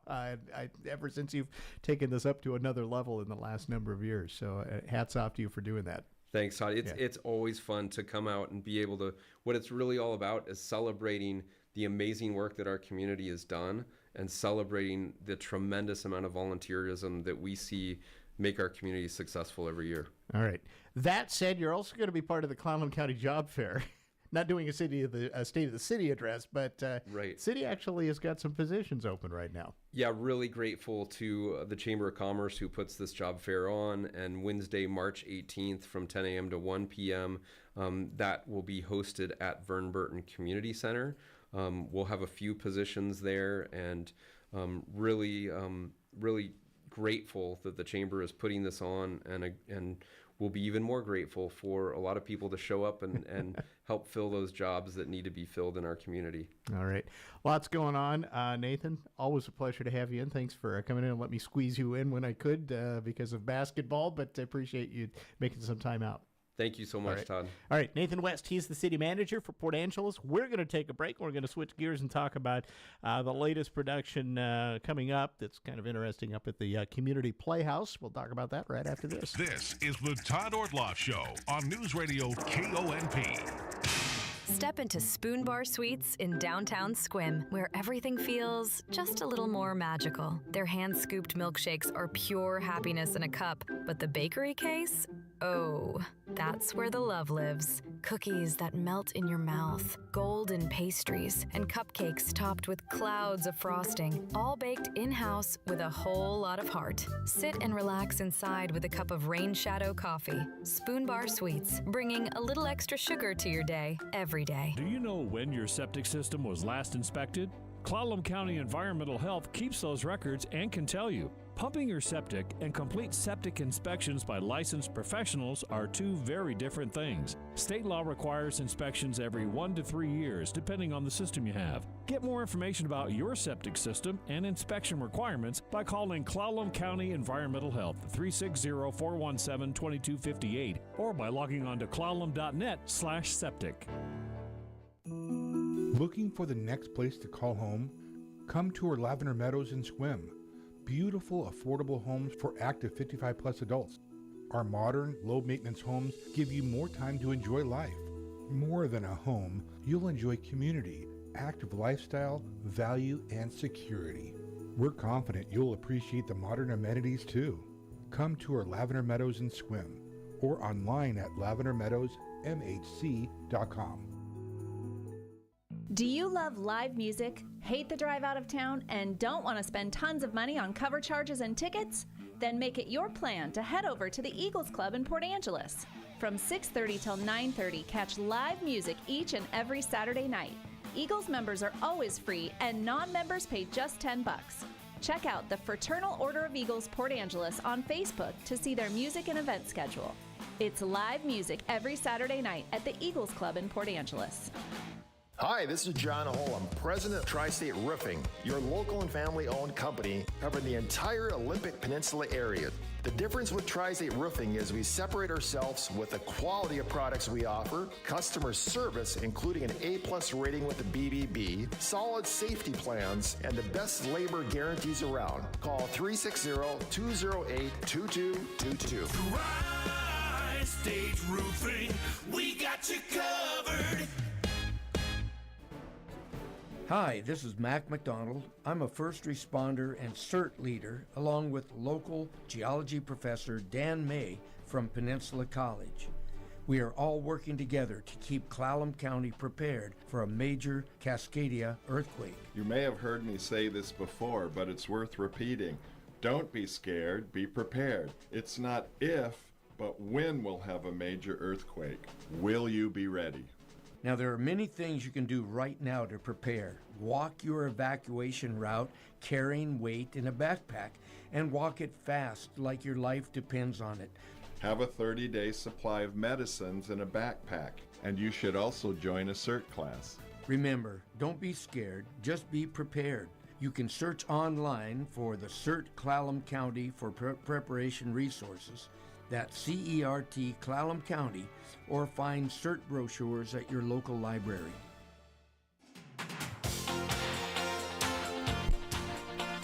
It's always fun to talk about what's new up at the Port Angeles Community Players in the Playhouse in the week from Friday, on Friday the 13th. They're going to open up with a hilarious play, The Play That Goes Wrong. And we're here to talk a little bit about that with the director, Jessica McKenzie, who's going to tell us all about, as you were pointing out, even the set is part of the play in a way. It is almost a character.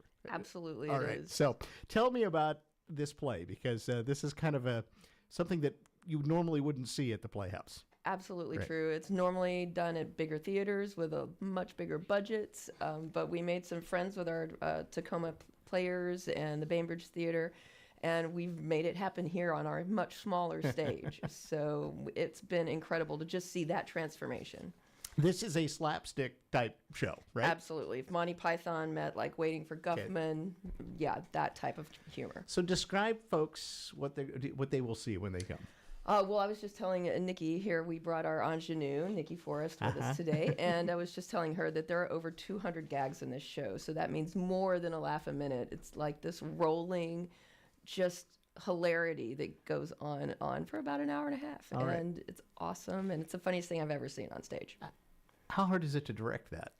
You know what? I thought it was going to be terribly difficult, and there were some butterflies, and then I met my cast, and I sit back every night and eat sour gummy worms and laugh my tail off.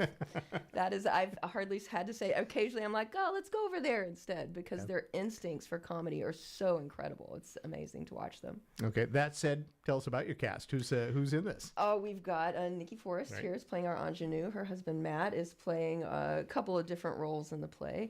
We've got Josh McClain, who's back after a year absence. He was in Clue last year. And we've got some new players that haven't been out at our theater very much. You'll see them at OTA a lot. So we've kidnapped a few people from there, and it's just the funniest people on the peninsula. I'm very impressed with everybody. We'll talk to Nikki in just a minute. The plot, though, in general, tell us just kind of what the setup is here. It is a play within a play, and so we've got a small theater troupe that is trying their hardest to put on this murder mystery. And as hard as they try, things just don't always go the right way for them. Mm-hmm. So fate intervenes. And the rest, you got to see for yourself. You've got to see it. Absolutely. Right. All right. So Nikki Forrest starring in this as well. Nikki, thanks for stopping by. Tell us a bit about your part and your character and what happens with you in this play. Oh, I don't want to give too much away. Yeah, that's always the caveat. You got to leave a little mystery for us. Of course. But my character is a little more serious, a little more glamorous. I think she's a seasoned actress, and so when things go wrong, she doesn't necessarily like that. But then many, many, many terrible things go wrong with her. You'll have to see the show. So she's kind of like, is she a little uptight? A little uptight. That's perfect. Okay. Yeah. And then I can imagine the unraveling really unravels then. Yes, because absolutely. she's wound so tight to begin with. Yes, which is a joy to play. And it is difficult. I was just telling Jessica there that I can't watch the other actors because I'm trying to play a straight face. I'm trying to be very serious. But if I watch them, I'll just break into laughter immediately. Right. They're such a great cast and they're a joy to watch that I have to look away. As we talked about, this is usually done on a much larger stage. Yes. Tell us a bit about doing this on a smaller stage, because the Playhouse certainly is not the same size as some of these places that would normally do this. It certainly is cozy, but I think there's a lot more that can be played with that. I think that's great, actually. A lot more hijinks and slip-ups and things can happen because you are really close. You're close with your other actors, which can feel a little safer, and it's a joy. Honestly, it's more fun to be a little more intimate and be that close with the audience also. I think that's a great... Have you ever done a part like this before? Honestly, no. I've definitely played in comedies before, but I've never done a play within a play, and I've never been in such a physical role besides for a dancing role. It's a little workout every night. All right. So you're doing a little of everything then, it sounds like. A little bit of everything, yeah. I guess, is Jessica is it a little vaudevillian in some ways, too? Yes, absolutely. Yeah. I mean, think like slapstick. So, you know, the door doesn't open right and hits somebody in the head, or somebody trips and falls on the mini spit takes that we do every night. And so you just, like, every single one of them, we warn people at auditions, you know, you're going to be moving a lot. We're going to have to stretch every night. We're going to have to go through the gags, you know, before every show. Have a quick rehearsal through everything because they're so part of it. You know, and how many stage gimmicks happen in this thing where you have like things falling out of places? Over 200 is what I read. So that said, that's difficult. You're in a small kind of thing to compartmentalize that, right? Yes, we've worked with an incredible set and prop crew that had our set up by the first week of rehearsal. We've tweaked it, but the main things were up within the first and second week. We've had props to play with since the beginning, and I can't tell you as a director how important it was to get the actors in it so quickly so that they could play. I know that this set has things like trapdoor stuff and things in it as well. Do you have any of that, or are you even able to do some of those things? We don't want to spoil it, but a lot of things fall over and some things fall down, and we throw some people around. That's fair. That's a fair answer. Some wrestling moves and a Tarzan swing. So there you go. Okay, if that doesn't invite somebody to come in, right. See what we're doing out there. At any point, Nikki, how many actors are on the stage at a given point? I mean, is there times where all of you are out there trying to do something at some point? 7, yeah, I think. That's a lot. I think there are moments. I think almost all moments we're all on stage. They're quite. It's a big ensemble show, and so many, all the gags they have to play off one another. They go slightly differently every night. And just me sitting back in the audience, I'm seeing something new every night. And so I have to decide, do I want to look over here or over there? And I was going to say, this is the type of play that you might want to come again. Yes. Right? Because the next night, I'm not bringing be quite my daughter the same. twice so that she can do exactly that. So, Nikki, your experience, what have you been in anything around here lately? Actually, I performed mostly at OTA, the theater in Sequim. The most recent one, I was in Inherit the Wind. Okay. For that and Nonsense. Love doing musicals over there. I've been in almost for the last 5 years, almost constantly in a show over at OTA. Well, if you're in Nonsense, this is that, you've got this slapstick down. It's a great show, yeah. It was a fun one. So what is your favorite part of the show? Is there a point in the show that, for you as an actor, that you just absolutely adore? There is. I don't want to give it away, but it's a very physical moment. It's quite a workout. You have to. You'll know it when you see it. I don't want to give away too much. Don't give it away. It involves a window. It involves a window. Yeah. And my character may or may not be conscious. So. I love the setup. That's perfect. Okay. Yep. Perfect. That's perfect. You can leave it right there. Yeah. Leave it right there. So, all right. So Jessica, how did you pick this? I mean, how did you just kind of decide, you know what, I'm going to try to pull this off? It fell into my lap. I was in Clue, and the director that they had lined up had to step down, and I was chatting with our board president, Ken, one night, and he's like, have you ever heard of the play that goes wrong? And it was like a record scratch in my head, because I'm like, why, yes, Ken, I have, and totally geeked out on him for a few minutes, because I had just found that company of people through another friend, and it came along at a time when I was very sad, and they made me laugh until I cried and cried and cried in the fun, good way. And so when he said that, it was just like, wow. And he's like, have you ever directed? And I'm like, oh, is he gonna act? He's gonna ask me to direct. He's like, yes, absolutely, Ken. Yeah, I can do that for you. And it's just one of those things. When it comes along, you don't think about the fear. You don't think about, how am I going to get the perfect cast? You just know that you're never going to get another opportunity like this. And so this has been a bucket list type of a production for you, then, right? Yes, yes. I will be talking about this production for the rest of my life, no matter what I do, because it has been such a joy and just laughter every single night. Jet, we've talked in the past, but tell us a little bit about some of your other things that you've done with the theater. Just a Clue, and then we did Shattered Ceilings, which was a great talking play a little while ago, and then I did This Christmas. So I haven't done a lot out there. My 7-year-old's 7, so I get one show a year. And I get it. And I thought last year I did Clue, and it was Mrs. Peacock, and I'm like, well, that'll be the most fun I'll ever have in theater, hands down. This is one now. This is topped it. All right. Yeah. People love Clue. I thank you. Yes. Yeah, right. So it was so much fun. Again, just so much fun. So if we can keep doing things like this and bringing shows that are a little bit bigger than our town, into the Playhouse. We're going to be going strong for the 75th year. All right, so you've got kind of a set of Fridays and Tuesday night shows through this run, right? At 7 o'clock, right? Tuesdays and Fridays at 7, and then Saturdays and Sundays at 2. Matinees on the weekends. On the weekends. Which I think is kind of an...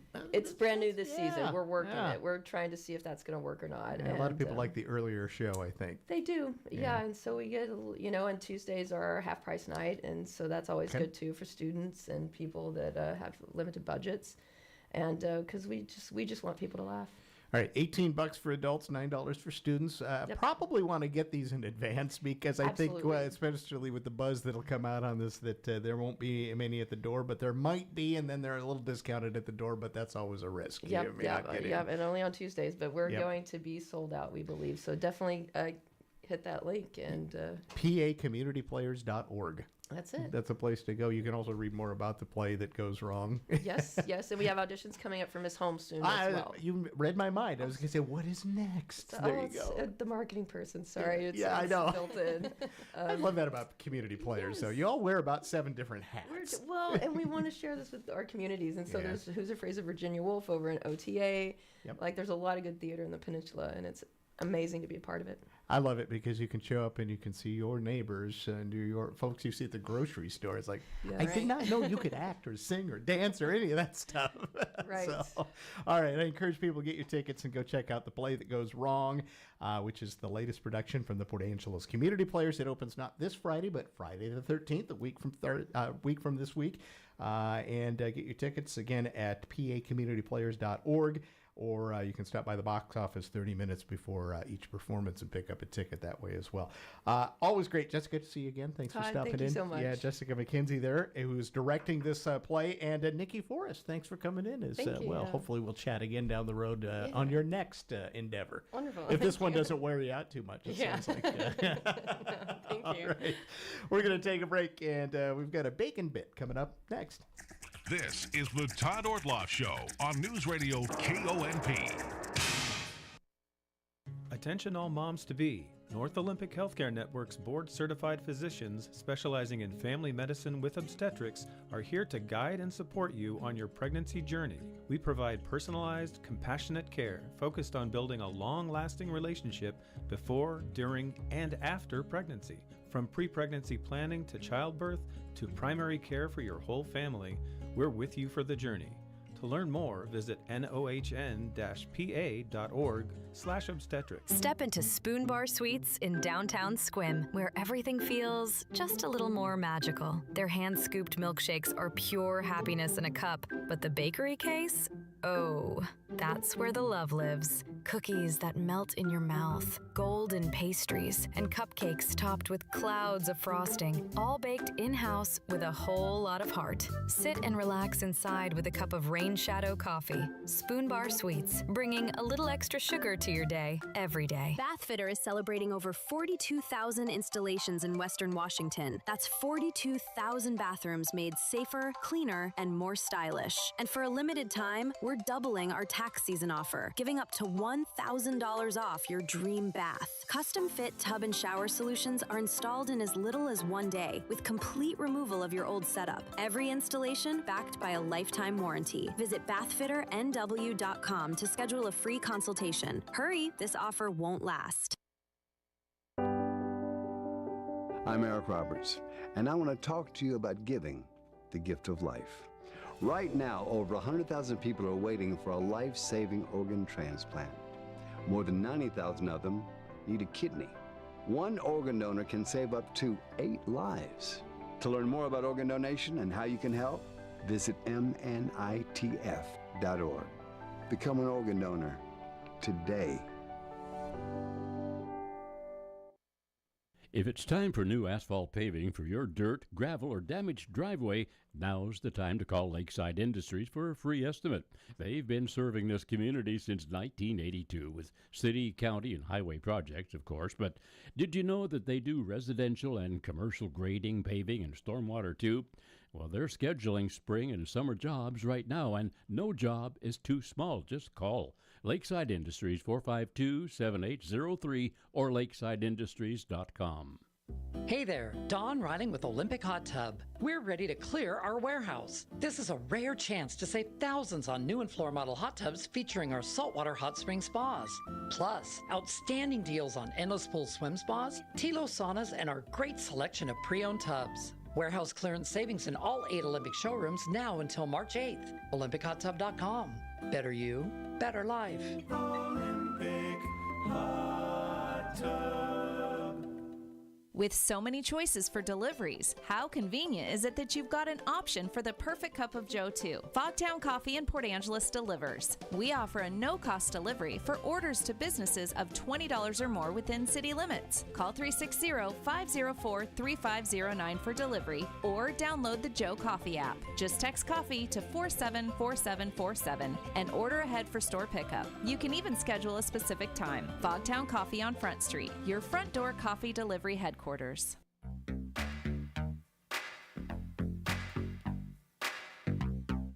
And welcome back to the program. We wrap up with this week's Bacon Bit when our own Amanda Bacon sits down with some folks making the news. And this time, a return to a conversation with Amanda Knox. Back with her again. She, of course, spent 4 years in an Italian prison and is host of the podcast Doubt, the case of Lucy Letby. Good morning, Amanda. It's early for you, too. Oh, good morning, Amanda. It's a pleasure to chat with you again.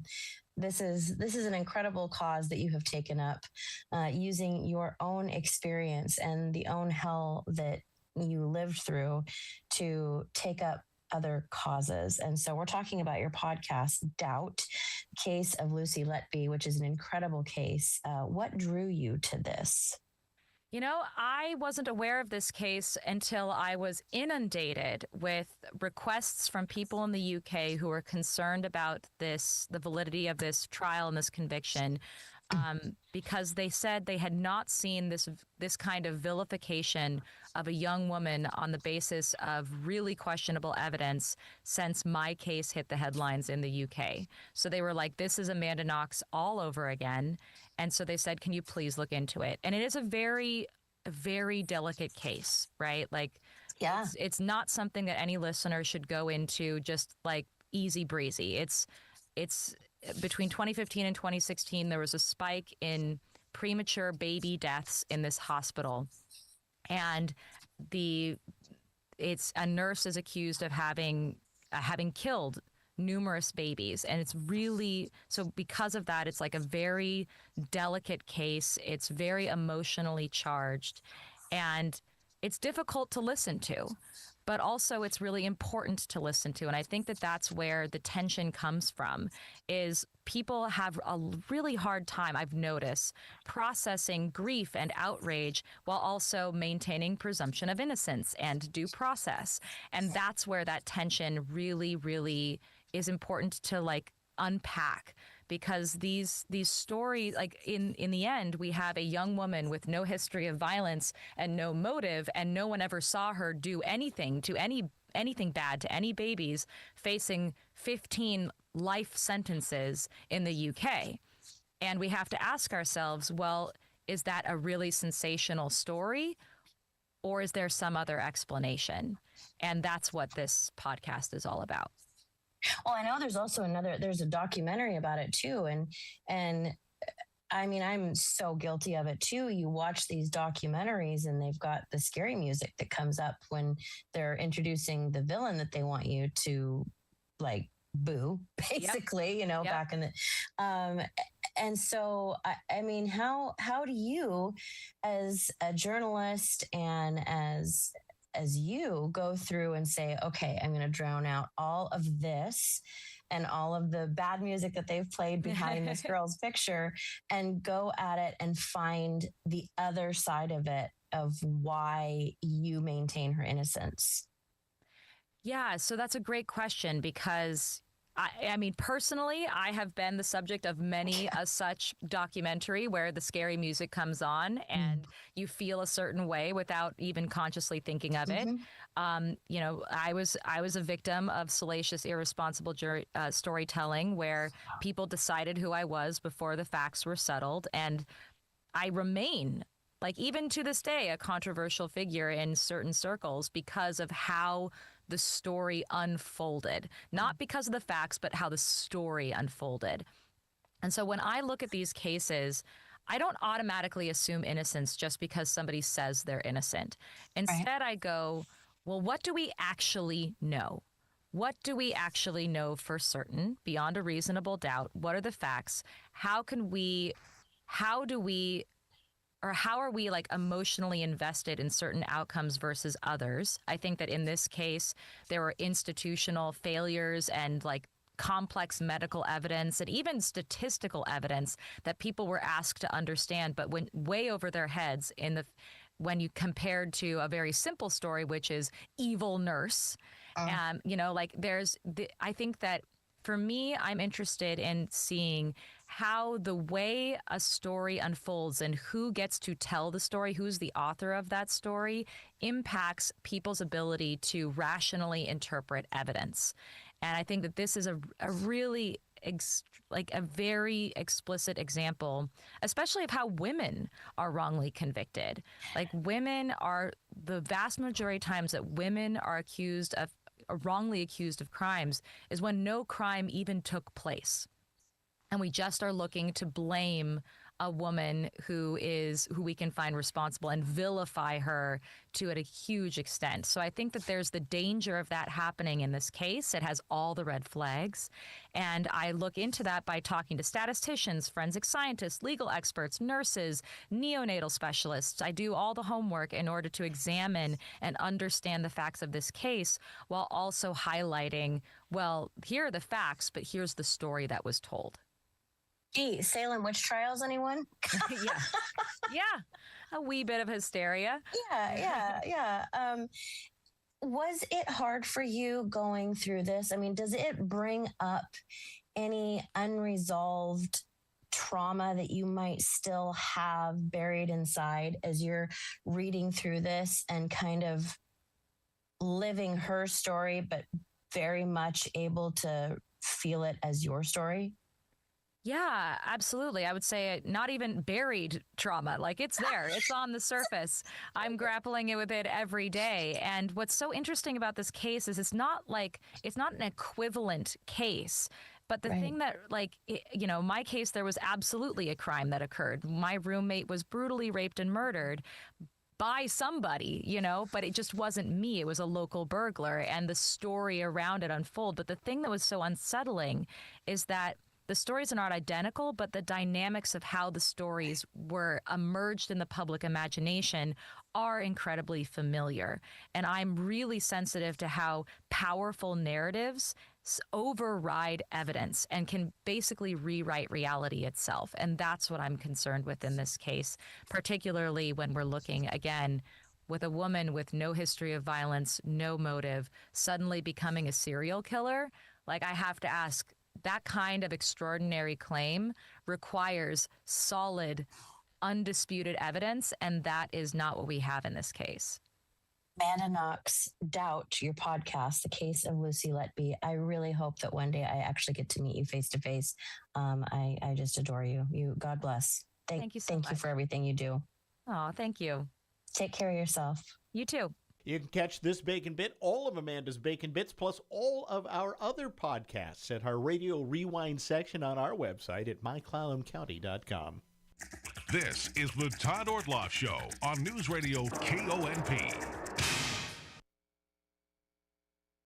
Did you know that the Co-op in Sequim has more in store for you than just what's in the store? They have an entire warehouse full of feed, fencing, and feeders. Let's start with feed. Quality yum-yums for your pets, as well as horses, rabbits, chickens, and other livestock. Fencing, like T-posts, fence posts, gates, field fencing, panels, and more. And feeders, be it hay or stock tanks to drink from, the Co-op Farm and Garden will keep all your animals fed and hydrated. Side note, they have snacks for you too. Shop local. Shop the Co-op Farm and Garden in Sequim. Spring cleaning? Downsizing? Turn your unused items into homes for heroes. Sarge's Veteran Support Thrift Store in Forks accepts donations of furniture, household goods, antiques, and collectibles, all to fund housing for veterans across the Olympic Peninsula. Call to donate today, 360-374-5252, or visit sargesveteransupport.org to learn more. Your generosity changes lives. I'm U.S. Transportation Secretary Sean Duffy. We all get distracted when we drive, whether it's from our phones or kids in the backseat bickering. But how we handle these distractions can be a matter of life or death. Before you get on the road for your next road trip, please put your phones on silent and take a mental note to focus on driving. Paid for by NHTSA. Jackson Hewitt handles your taxes and your stress. Inhale our no surprise price of $149 or less. Exhale, paying more for complicated taxes. You won't. Inhale new tax law knowledge. Exhale, missing out on your biggest refund? Certainly not. Don't miss paying $149 or less. Rest easy. Jackson Hewitt's got your taxes. Guaranteed. Limited time offer for new clients on federal returns. Participating locations only. Terms at jacksonhewitt.com/149. Your personal information.